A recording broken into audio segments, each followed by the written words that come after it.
ತನನ ಧೀರನ ಧೀರನ ನಿತ್ತೋಂ ತನನ ಧೀರನ ಧೀರನ ನಿತ್ತೋಂ ತನನ ಧೀರನ ಧೀರನ ನಿತ್ತೋಂ ತನನ ಧೀರನ ಧೀರನ ಉದನ ಧೀಂ ತದನ ಧೀಂ ತನ ಧೀರನ ಉದನ ಧೀಂ ತದನ ಧೀಂ ತನ ಧೀರನ ಧೀಂ ತನೋದ ನೋದ ನೋದ ಧೀರನ ಧೀಂ ತನೋದ ನೋದ ನೋದ ಧೀರನ ತೋಂ ತನನ ಧೀರನ ಧೀರನ ತೋಂ ತನನ ಧೀರನ ಧೀರನ ತೋಂ ತನನ ಧೀರನ ಧೀರನ ತೋಂ ತನನ ಧೀರನ ಧೀರನ ಧೀರನ ತರನದೀಂ ಧೀರನ ತುಂ ನನದೀಂ ಧೀರನ ತರನದೀಂ ಧೀರನ ತುಂ ನನದೀಂ ತುಂ ತನ ಧೀರನ ನುಂ ತನ ಧೀರನ ತುಂ ತನ ಧೀರನ ತದಿಗಿನದೀಂ ತಗಿಡದೀಂ ತದಿಗಿಡ ತುಂ ಧೀರನ ತರನದೀಂ ಧೀರನ ತುಂ ನನದೀಂ ಧೀರನ ತರನದೀಂ ಧೀರನ ತುಂ ನನದೀಂ జయ జయ స్వామి జయ జయ జయ జయ స్వామి జయ జయ జయ జయ స్వామి జయ జయ జయ జయ స్వామి జయ జయ జయ జయ స్వామి జయ జయ జయ జయ స్వామి జయ జయ జయ జయ స్వామి జయ జయ జయ జయ స్వామి జయ జయ జయ స్వామి జయ జయ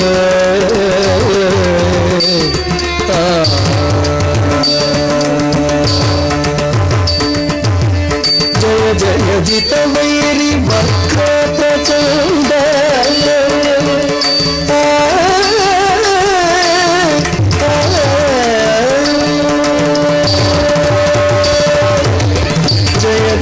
జిత వైరి వక్ర ప్రచండ జయ జయ జిత వైరి వక్ర ప్రచండ జయ జయ జిత వైరి వక్ర ప్రచండ జయ జయ గజ ముఖ జయ వక్రతుండ జయ జయ జిత వైరి వక్ర ప్రచండ జయ జయ గజ ముఖ జయ వక్రతుండ జయ జయ స్వామి జయ జయ జయ జయ స్వామి జయ జయ జయ స్వామి స్వామి జయ జయ జయ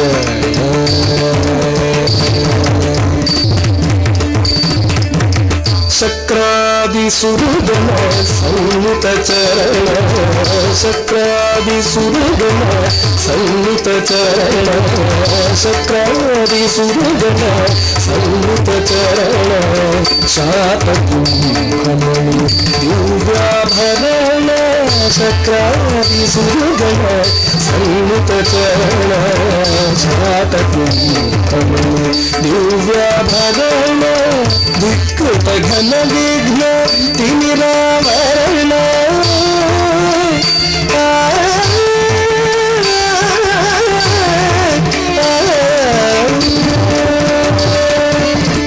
వికృత ఘన విఘ్న తిమిరావరణ వికృత ఘన విఘ్న తిమిరావరణ వికృత ఘన విఘ్న తిమిరావరణ ధీరనారాయణ తీర్థ సుకరుణ వికృత ఘన విఘ్న తిమిరావరణ ధీరనారాయణ తీర్థ సుకరుణ జయ జయ స్వామి జయ జయ జయ జయ స్వామి జయ జయ జయ జయ స్వామి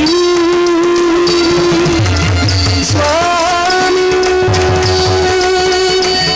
జయ జయ జయ జయ జయ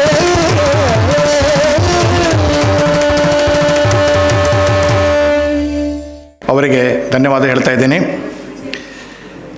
ಇಂದಿನ ಕಾರ್ಯಕ್ರಮವನ್ನು ನಿಮ್ಮೆಲ್ಲರ ಅಚ್ಚುಮೆಚ್ಚಿನ ನಿರೂಪಕಿ ಅಶ್ವಿನಿ ಪಂಡಿತ್ ಅವರು ನಡೆಸಿಕೊಡಲಿದ್ದಾರೆ. ಛಾಯಾಂಕನ ಪ್ರಕಾಶನವು ಅವರನ್ನು ತುಂಬು ಹೃದಯದಿಂದ ಸ್ವಾಗತಿಸುತ್ತದೆ. ಮುಂದಿನ ಕಾರ್ಯಕ್ರಮದ ನಿರೂಪಣೆಯನ್ನು ಅವರಿಗೆ ವಹಿಸಿಕೊಳ್ಳಬೇಕಾಗಿ ನಾನು ಅವರಲ್ಲಿ ಕೇಳಿಕೊಳ್ತಿದ್ದೇನೆ. ನಮಸ್ತೆ.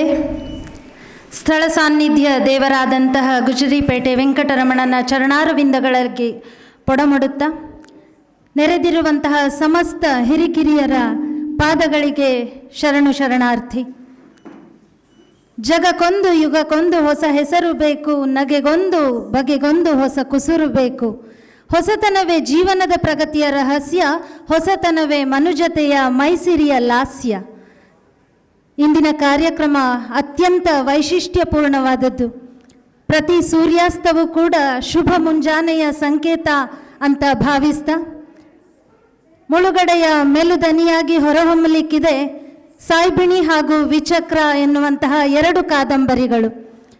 ಈ ಕಾದಂಬರಿಗಳ ಲೋಕಾರ್ಪಣೆಗೆ ಆಗಮಿಸಿರುವಂತಹ ತಮ್ಮೆಲ್ಲರನ್ನೂ ಕೂಡ ಪ್ರೀತಿಯಿಂದ ಕಾರ್ಯಕ್ರಮಕ್ಕೆ ಬರಮಾಡಿಕೊಳ್ಳುತ್ತಾ ಇಂದಿನ ಕಾರ್ಯಕ್ರಮದಲ್ಲಿ ಉಪಸ್ಥಿತರಿರ್ತಕ್ಕಂತಹ ಸರ್ವರನ್ನೂ ಕೂಡ ಸ್ವಾಗತಿಸಲು ಇನ್ನೊಂದು ನೃತ್ಯದೊಂದಿಗೆ ಬರಲಿದ್ದಾರೆ ಶ್ರೀಮತಿ ಆರತಿ ಮಹೇಶ್ ಮತ್ತು ತಂಡ.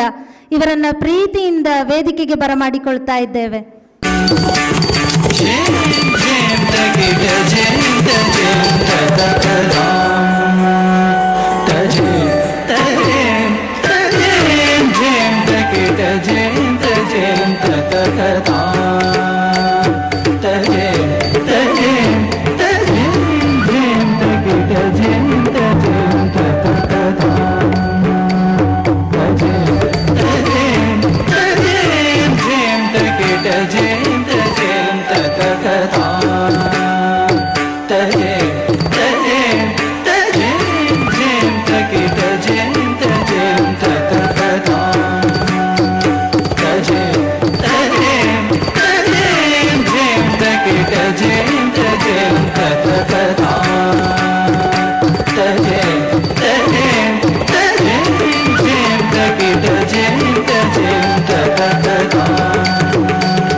Hey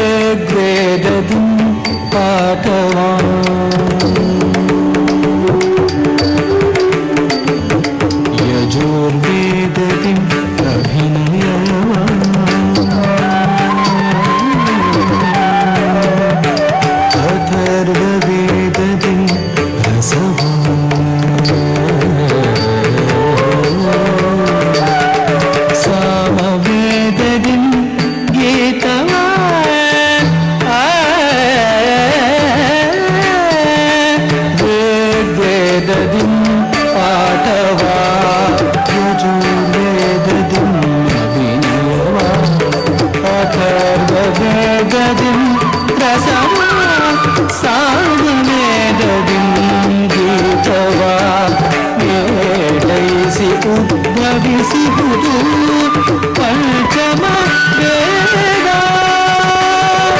ಪಂಚಮ ವೇದ ನಾಟ್ಯ ವೇದ ನಾಟ್ಯ ವೇದ ನಾಟ್ಯ ವೇದ ಓರೆಯಲೆಮ್ಮನನ ವರದ ಓರೆಯಲೆಮ್ಮನನ ವರದ ಜೇಂ ಜೇಂ ತಗಿದ ಜೇಂ ಜೇಂ ತಗದ ಜೇಂ ಜೇಂ ಜೇಂ ತಗಿದ ಜೇಂ ಜೇಂ ತಗದ ತಜೇಂ ತಜೇಂ ತಜೇಂ ತಜೇಂ ತಜೇಂ ತಜೇಂ ತಜೇಂ ತಜೇಂ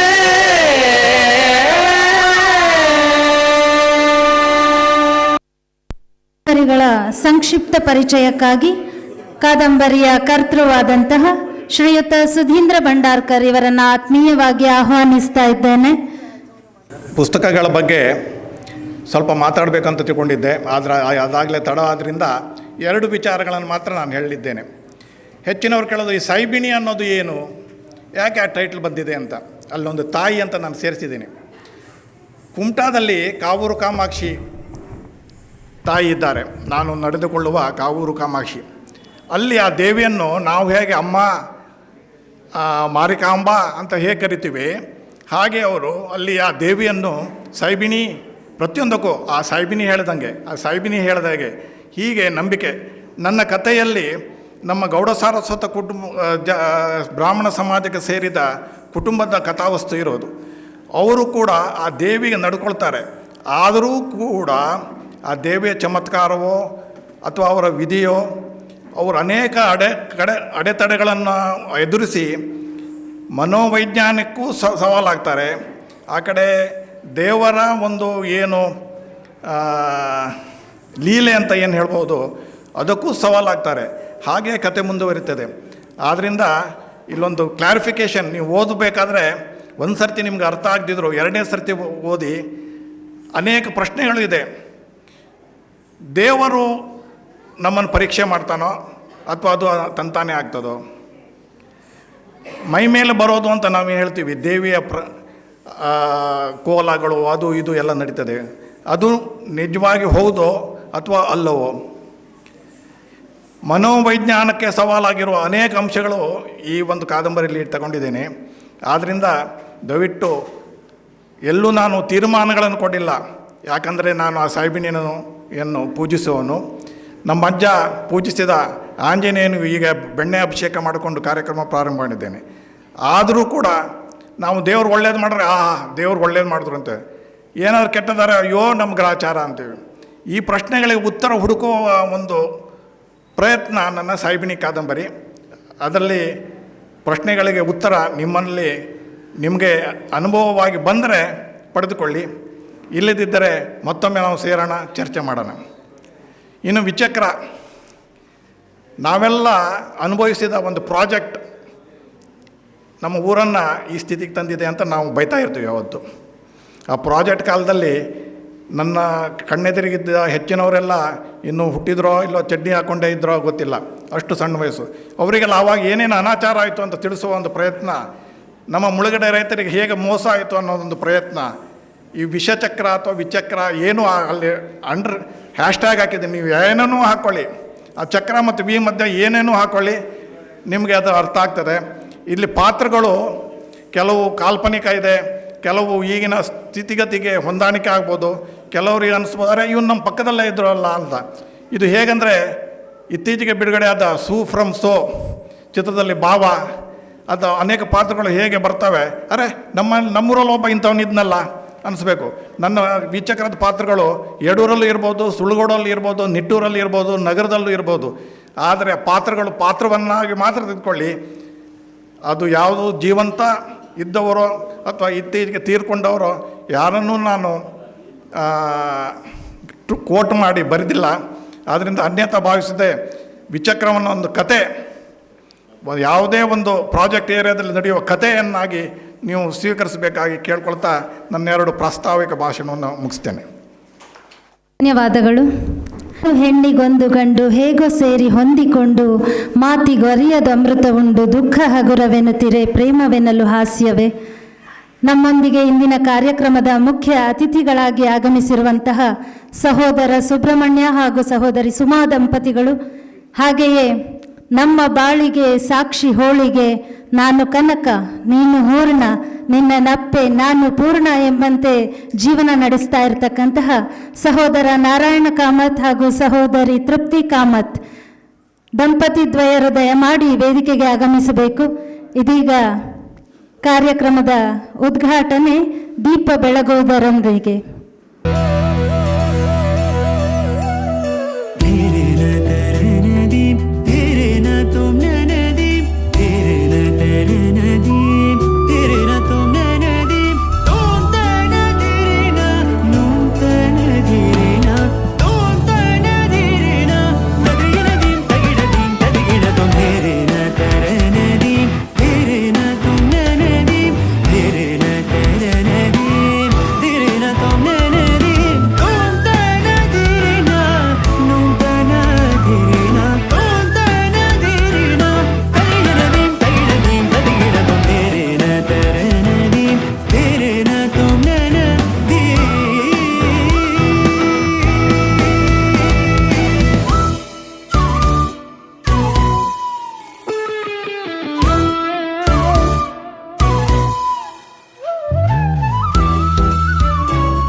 ಮುಖಪುಟ ಅನಾವರಣ ಆಗಿದೆ. ಇದೀಗ ಪುಸ್ತಕ ಸಮಾಜಾರ್ಪಣೆ ಉಪಸ್ಥಿತರಿರುವಂತಹ ಎಲ್ಲ ಗಣ್ಯರಿಂದ.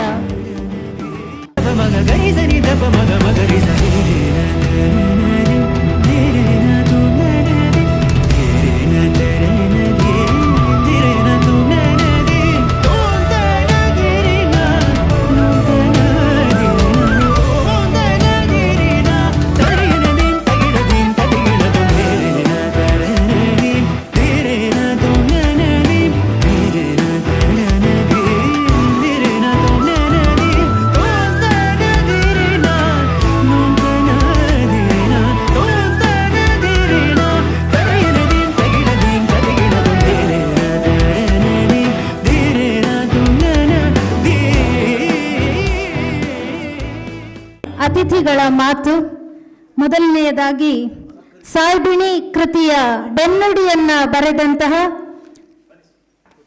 ಕೊಡಚಾದ್ರಿ ಸರ್ಕಾರಿ ಪ್ರಥಮ ದರ್ಜೆ ಕಾಲೇಜಿನಲ್ಲಿ ಉಪನ್ಯಾಸಕಿಯಾಗಿರುವಂತಹ ಆತ್ಮೀಯರು ಸಹೃದಯರು ಶ್ರೀಮತಿ ವಸುಧಾ ಚೈತನ್ಯ ಇವರಿಂದ ಒಂದೆರಡು ಮಾತುಗಳು.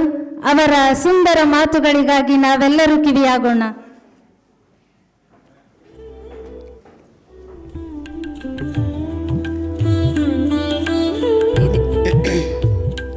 ಮಾಡಿ ಕ್ಷಮಿಸಿ, ನನ್ನ ಗಂಟು ಸರಿ ಇಲ್ಲ. ವೇದಿಕೆಯ ಎಲ್ಲ ಆದರಣೀಯರೇ, ಆಗಮಿಸಿದ ಎಲ್ಲ ಸಹೃದಯರೇ, ನಮ್ಮೆಲ್ಲರ ನೆಚ್ಚಿನ ಲೇಖಕರು ಶ್ರೀಯುತ ಸುಧೀಂದ್ರ ಭಂಡಾರ್ಕರ್ ಅವರು. ನಾವು ಅವರನ್ನು ಲೇಖಕರಾಗಿ ನೋಡಿದ್ದಕ್ಕಿಂತ ಹೆಚ್ಚು ಕೃಷಿಕರಾಗಿ ನೋಡಿದ್ದೀವಿ, ಪತ್ರಕರ್ತರಾಗಿ ನೋಡಿದ್ದೀವಿ. ಎಲ್ಲ ಸಾಮಾಜಿಕ ಜಾಲತಾಣಗಳಲ್ಲಿ ಸಕ್ರಿಯರಾಗಿದ್ದನ್ನು ಗಮನಿಸಿದ್ದೀವಿ. ಒಬ್ಬ ಉತ್ತಮ ಛಾಯಾಗ್ರಾಹಕರಾಗಿ ನಾವು ಅವರನ್ನು ಕಂಡಿದ್ದೀವಿ. ಈ ಹಿಂದೆ ಅವರದ್ದು ಸಶೇಷ ಅನ್ನುವಂಥ ಒಂದು ಕಾದಂಬರಿ ಬಂದಿತ್ತು. ಆ ಕಾದಂಬರಿ ಸ್ವಲ್ಪ ಇತಿಹಾಸವನ್ನು, ನಮ್ಮ ನೆಲದ ಧಾವಂತವನ್ನು ಹಿಡಿದಿಡುವಲ್ಲಿ ಸಶಕ್ತವಾದಂಥ ಕಾದಂಬರಿ ಅದು. ಇವತ್ತು ದ್ವಿಚಕ್ರ ಲೋಕಾರ್ಪಣೆಯಾಗಿದೆ. ಅದು ಕೂಡ ಇತಿಹಾಸದ ಎಳೆಯನ್ನು ಹೊಂದಿರತಕ್ಕಂಥ ಕಾದಂಬರಿನೇ. ಅಥವಾ ನಮ್ಮ ನೀರು ನಮ್ಮ ನಗರವನ್ನು ಮುಳುಗಿಸಿದ ತಲ್ಲಣವನ್ನು ಹೇಳ್ತಕ್ಕಂಥ ಒಂದು ಕಾದಂಬರಿ ಅದು. ನಾವು ಅಂದ್ಕೊತೀವಿ ಅವರ ಸಾಯಿಬಿಣಿ ಕೂಡ ಇಂಥದ್ದೇ ಒಂದು ಕಾದಂಬರಿನೇನೋ ಅಂತ. ಅದಲ್ಲ. ಹೇಗೆ ಬದುಕನ್ನು ವಿಭಿನ್ನವಾಗಿ ಅವರು ಬದುಕಿಬಿಟ್ಟಿದ್ದಾರೋ, ಬದುಕನ್ನು ಬಗೆದು ಬಿಟ್ಟಿದ್ದಾರೋ, ಆ ಎಲ್ಲ ವಿಭಿನ್ನತೆಯನ್ನು ಈ ಸಾಯಿಬಿಣಿ ಕೃತಿಯಲ್ಲಿ ತಂದುಬಿಟ್ಟಿದ್ದಾರೆ ಅವರು. ನಾವು ಹೇಳ್ತೀವಲ್ಲ, ದೃಷ್ಟಿಯಂತೆ ಸೃಷ್ಟಿ, ರವಿ ಕಾಣದ್ದನ್ನು ಕವಿ ಕಾಣ್ತಾನೆ ಅಂತ, ಯದ್ಭಾವಂ ತದ್ಭವತಿ ಅಂತೆ. ಹಾಗೆ ನಾವು ಯಾವ ಭಾವವನ್ನಿಟ್ಟು ನಾವು ಈ ಕೃತಿಯನ್ನು ಓದ್ಕೊಳ್ತೀವೋ ಆ ಭಾವನೆಯನ್ನು ಅದು ನಮಗೆ ಕೊಡ್ತಾ ಹೋಗುತ್ತೆ ಅಂತ. ಅದು ಈ ಕೃತಿಯ ತಾಕತ್ತು ಅನ್ನಿಸ್ಬೋದು. ಇದು ಕೇವಲ ಒಂದು 45ರಿಂದ 55 ನಿಮಿಷಗಳ ಅವಧಿಯನ್ನಷ್ಟೇ ತೆಗೆದುಕೊಳ್ತಕ್ಕಂಥ ಕೃತಿ ಅದು. ಅಷ್ಟು ಅಂದ್ಕೊಂಡ್ರೆ ನಾವು ಅದು ವಾಮನ ಅವತಾರದಂಥ ಒಂದು ಕೃತಿ. ಆದರೆ ಅದರಲ್ಲಿ ಏನುಂಟು ಏನಿಲ್ಲ ಅಂತ ಈಗಾಗಲೇ ಒಂದು ಸೂಕ್ಷ್ಮವಾಗಿ ಅದರ ವಿವೇಚನೆಯನ್ನು ಸುಧೀಮ ಮಾಡಿಬಿಟ್ಟಿದ್ದಾರೆ. ಅದರಲ್ಲಿ ಶ್ರದ್ಧೆ ಇದೆ, ನಂಬಿಕೆ ಇದೆ, ವಿಜ್ಞಾನ ಇದೆ, ವೈಚಾರಿಕತೆ ಇದೆ. ಎಲ್ಲಕ್ಕಿಂತ ಮುಖ್ಯವಾಗಿ ಇವತ್ತಿನ ಸಮಾಜಕ್ಕೆ ಬೇಕಾದಂತಹ ಮನಃಶಾಸ್ತ್ರ ಇದೆ. ಇವತ್ತು ಯಾರೂ ಮನಃಶಾಸ್ತ್ರವನ್ನು ಹೊರತುಪಡಿಸಿದಂತೆ ಸೈಕಾಲಜಿ ಇಲ್ಲದೆ ಇದ್ದ ಹಾಗೆ ಬದುಕೋದಕ್ಕೆ ಸಾಧ್ಯವೇ ಇಲ್ಲ. ನಾವು ಸೈಕಾಲಜಿಸ್ಟ್ ಹತ್ರ ಹೋಗಲ್ಲಪ್ಪ ಅನ್ನೋದಕ್ಕೆ ಸಾಧ್ಯ ಇಲ್ಲ. ಒಂದು ಆಪ್ತ ಸಮಾಲೋಚನೆ ಪ್ರತಿಯೊಬ್ಬ ಮನುಷ್ಯನಿಗೂ ಬೇಕೇ ಬೇಕೇನೋ ಅಂಥ ಎಲ್ಲ ಇವತ್ತಿನ ವಿದ್ಯಮಾನಗಳನ್ನು ತಂದುಕೊಟ್ಟಂತಹ, ಆ ಎಲ್ಲವನ್ನು ತನ್ನೊಳಗೆ ಇಟ್ಟುಕೊಂಡಂಥ ಒಂದು ತ್ರಿವಿಕ್ರಮ ಇದ್ದರೆ ಅದು ಸಾಯಿಬಿಣಿ ಅಂತ ಅನ್ಬೋದು. ನಾವು ವಿಮರ್ಶೆಯನ್ನು ಒಂದು ಪ್ರಮುಖವಾಗಿ 3 ಥರ ಮಾಡ್ತೀವಿ ಸಾಹಿತ್ಯದ ದೃಷ್ಟಿಯಲ್ಲಿ ಗಮನಿಸುವಾಗ. ಒಂದು ಚಾರಿತ್ರಿಕ ದೃಷ್ಟಿಕೋನ, ಇನ್ನೊಂದು ಕೃತಿ ಕೇಂದ್ರಿತ ದೃಷ್ಟಿಕೋನ, ಇನ್ನೊಂದು ಕರ್ತೃ ಕೇಂದ್ರಿತ ದೃಷ್ಟಿಕೋನ ಅಂತ. ಚಾರಿತ್ರಿಕವಾಗಿ ನಾವು ಗಮನಿಸ್ತೀವಿ, ಇದರಲ್ಲಿ ಬಿದನೂರಿನ ಇತಿಹಾಸದ ಎಳೆಗಳನ್ನು ಕಾಣ್ತೀವಿ ನಾವು. ಅಂಜನಾದೇವಿ ಕಾದಂಬರಿಯ ನಾಯಕಿ, ಆಕೆ ಮಾತಾಡ್ತಾ ಹೇಳ್ತಾಳೆ, ನನ್ನ ಮರಣ ಶಾಸನವನ್ನು ಬರೆದಿದ್ದು ಇದೇ ಮಾಸ್ತಿಕಲ್ಲು ಅಂಥೇಳಿ. ಅವಳ ಜೀವನದ ಕೊನೆಯ ಗಳಿಗೆಯಲ್ಲಿ ಆಕೆ ಮತ್ತೆ ನೆನಪಿಸ್ಕೊಳ್ತಾಳೆ, ಬಿದನೂರಲ್ಲಿ ಇದ್ಲಲ್ಲ ಆ ಮಹಾಮಂತ್ರಿಯ ಮರಿಮಗಳು ನನ್ನಮ್ಮ ನಗರ್ಕರ್ ಅಂತ ನೆನಪಿಸ್ಕೊಳ್ತಾಳೆ. ಕಂಡಲೂರಿನ ದೋಣಿಯ ಆ ಸ್ಥಳವನ್ನು ಆಕೆ ನೆನಪು ಮಾಡ್ಕೋತಾಳೆ. ಆ ಮೇನೆ ಬರುತ್ತೆ, ಕುದುರೆ ರಾವುತರು ಬರ್ತಾರೆ. ಆ ಎಲ್ಲ ವಿಚಾರಗಳನ್ನು ನಾವು ಚಾರಿತ್ರಿಕ ದೃಷ್ಟಿಕೋನದ ಹಿನ್ನೆಲೆಯಲ್ಲಿ ನಾವು ಗಮನಿಸ್ತಾ ಹೋಗ್ಬೋದು. ಕೃತಿ ಕೇಂದ್ರಿತವಾಗಿ ಗಮನಿಸಿದ್ರೆ ಕೃತಿ ಬಹಳ ಪುಟ್ಟದಿದೆ. ನಮ್ಮ ಸ್ವಲ್ಪ ಅಂಶವನ್ನಷ್ಟೇ ಅದು ತೆಗೆದುಕೊಳ್ಳುತ್ತೆ. ಹೇಗೆ ನೋಡೋದಕ್ಕೆ ಇದು ಚಿಕ್ಕದಿದೆಯೋ ಹಾಗೆಯೇ ಅದರ ವಾಕ್ಯಗಳು ಕೂಡ ಚಿಕ್ಕವಾಗೇ ಇದೆ. ಅದರ ಅಧ್ಯಾಯಗಳಂತೂ ಬಹಳ ಪುಟ್ಟದು ಅಂತ ಹೇಳೋದಕ್ಕೇನೋ ಖುಷಿನೇ, ಏಕೆಂದರೆ ಅದು ಬಹಳ ಬೇಗ ಓದಿಸ್ಕೊಂಡು ಹೋಗ್ಬಿಡುತ್ತೆ. ಆದರೆ ಆ ಸಾಲುಗಳ ಕೊನೆಯಲ್ಲಿ ಒಂದಷ್ಟು ಚುಕ್ಕಿಗಳಿದೆ, ಪೂರ್ಣ ವಿರಾಮ ಅಲ್ಲ ಅದು. ಅದು ಇನ್ನೊಂದಷ್ಟು ಏನೋ ನಮ್ಮೊಳಗೆ ಅದು ಇಡ್ತಾ ಹೋಗುತ್ತೆ. ನಾವು ಎಲ್ಲಿವರೆಗೆ ನಾವು ಕಲ್ಪನೆಯನ್ನು ಏರಿ ಹೋಗ್ತೀವೋ, ಎಲ್ಲಿವರೆಗೆ ನಮ್ಮ ಯೋಚನೆಯ ಆಳವನ್ನು ಮುಟ್ತಾ ಹೋಗ್ತೀವೋ ಆ ಎಲ್ಲವನ್ನು ಅದು ಹೇಳ್ತಾ ಹೋಗುತ್ತೆ. ಅಂಜನಾದೇವಿಯ ಬದುಕು ಅನ್ನೋದು ಮುಂಬೈಯಿಂದ ಶುರುವಾಗಿ ಬೆಂಗಳೂರಿಗೆ ಬಂದು ಆಮೇಲೆ ಕರಾವಳಿ ತೀರಕ್ಕೆ ಬರುತ್ತದು, ಭಟ್ಕಳಕ್ಕೆ, ಮುರುಡೇಶ್ವರಕ್ಕೆ, ಕುಮಟಾದ ಕಾಮಾಖ್ಯ ದೇವಿಯ ಸನ್ನಿಧಿಗೆ, ಆಮೇಲೆ ಉಡುಪಿಗೆ, ಹೀಗೆಲ್ಲ ಅದು ಆ ಬದುಕು ಓಡಾಡುತ್ತೆ. ಆ ಬದುಕನ್ನು ಬಗಿತಾ ಬಗಿತಾ ಬದುಕಿನ ಸಹಜತೆ ಇದೆಯಲ್ಲ, ಅದರ ಏರಿಳಿತಗಳಿದಾವಲ್ಲ, ಆ ಏರಿಳಿತಗಳು ಬಹಳ ಸಹಜವಾಗಿ ಇಲ್ಲಿ ದಾಖಲಾಗ್ತಾ ಹೋಗುತ್ತೆ ಅಂತ ನಮಗೆ ಗೊತ್ತೇ ಆಗಲ್ಲ. ನಾವು ಈ ಎಲ್ಲ ಏರಿಳಿತಗಳನ್ನು ಅನುಭವಿಸ್ತಕ್ಕಂಥವ್ರೆ. ಒಂದು ಕಾಲದಲ್ಲಿ ಏನೂ ಇಲ್ಲದೆ ಇನ್ನೊಂದು ಕಾಲಕ್ಕೆ ಬೇಕಾದಷ್ಟು ಬಂದು ಆನಂತರ ಬರಿಗೈ ಆಗ್ತಕ್ಕಂಥ ರೀತಿ ನಾವಾಗಿ ಮಾಡಿಕೊಂಡ ರೀತಿಯೋ ಬದುಕನ್ನು, ಅಥವಾ ಆ ತಾಯಿ ತಂದಂತಹ ವಿಧಿಯೋ ಅನ್ನುವಂಥ ರೀತಿ. ನಾವು ಹೇಗೆ ಬದುಕಿನ ಕಷ್ಟಗಳನ್ನು ಮುಖಾಮುಖಿ ಆಗ್ತೀವಿ ಅಂತಂದರೆ ಬಹುಶಃ ಅದು ನಮ್ಮ ವಿಧಿ ಬರಹ ಅನ್ನುವ ರೀತಿಯಲ್ಲಿ, ಆ ನೆಲೆಯಲ್ಲಿ ನಾವು ಅದನ್ನು ಗ್ರಹಿಸ್ತಾ ಹೋಗ್ತೀವೇನೋ. ಹಾಗಾಗಿ ನಮಗೆ ಬಹುಶಃ ಕಷ್ಟಗಳನ್ನು ತಡೆದುಕೊಳ್ತಕ್ಕಂಥ ತಾಕತ್ತಿದೆಯೇನೋ ಅನ್ನುವ ಸತ್ಯವನ್ನು, ಇದು ಜೀವನದ ಆತ್ಯಂತಿಕ ಸತ್ಯ. ಇದು ಆ ಆತ್ಯಂತಿಕ ಸತ್ಯವನ್ನು ಈ ಕೃತಿ ಬಹಳ ಗಟ್ಟಿಯಾಗಿಯೇ ಹಿಡಿದಿಡತ್ತೆ ಅನ್ನೋದರಲ್ಲಿ ಎರಡು ಮಾತಿಲ್ಲ.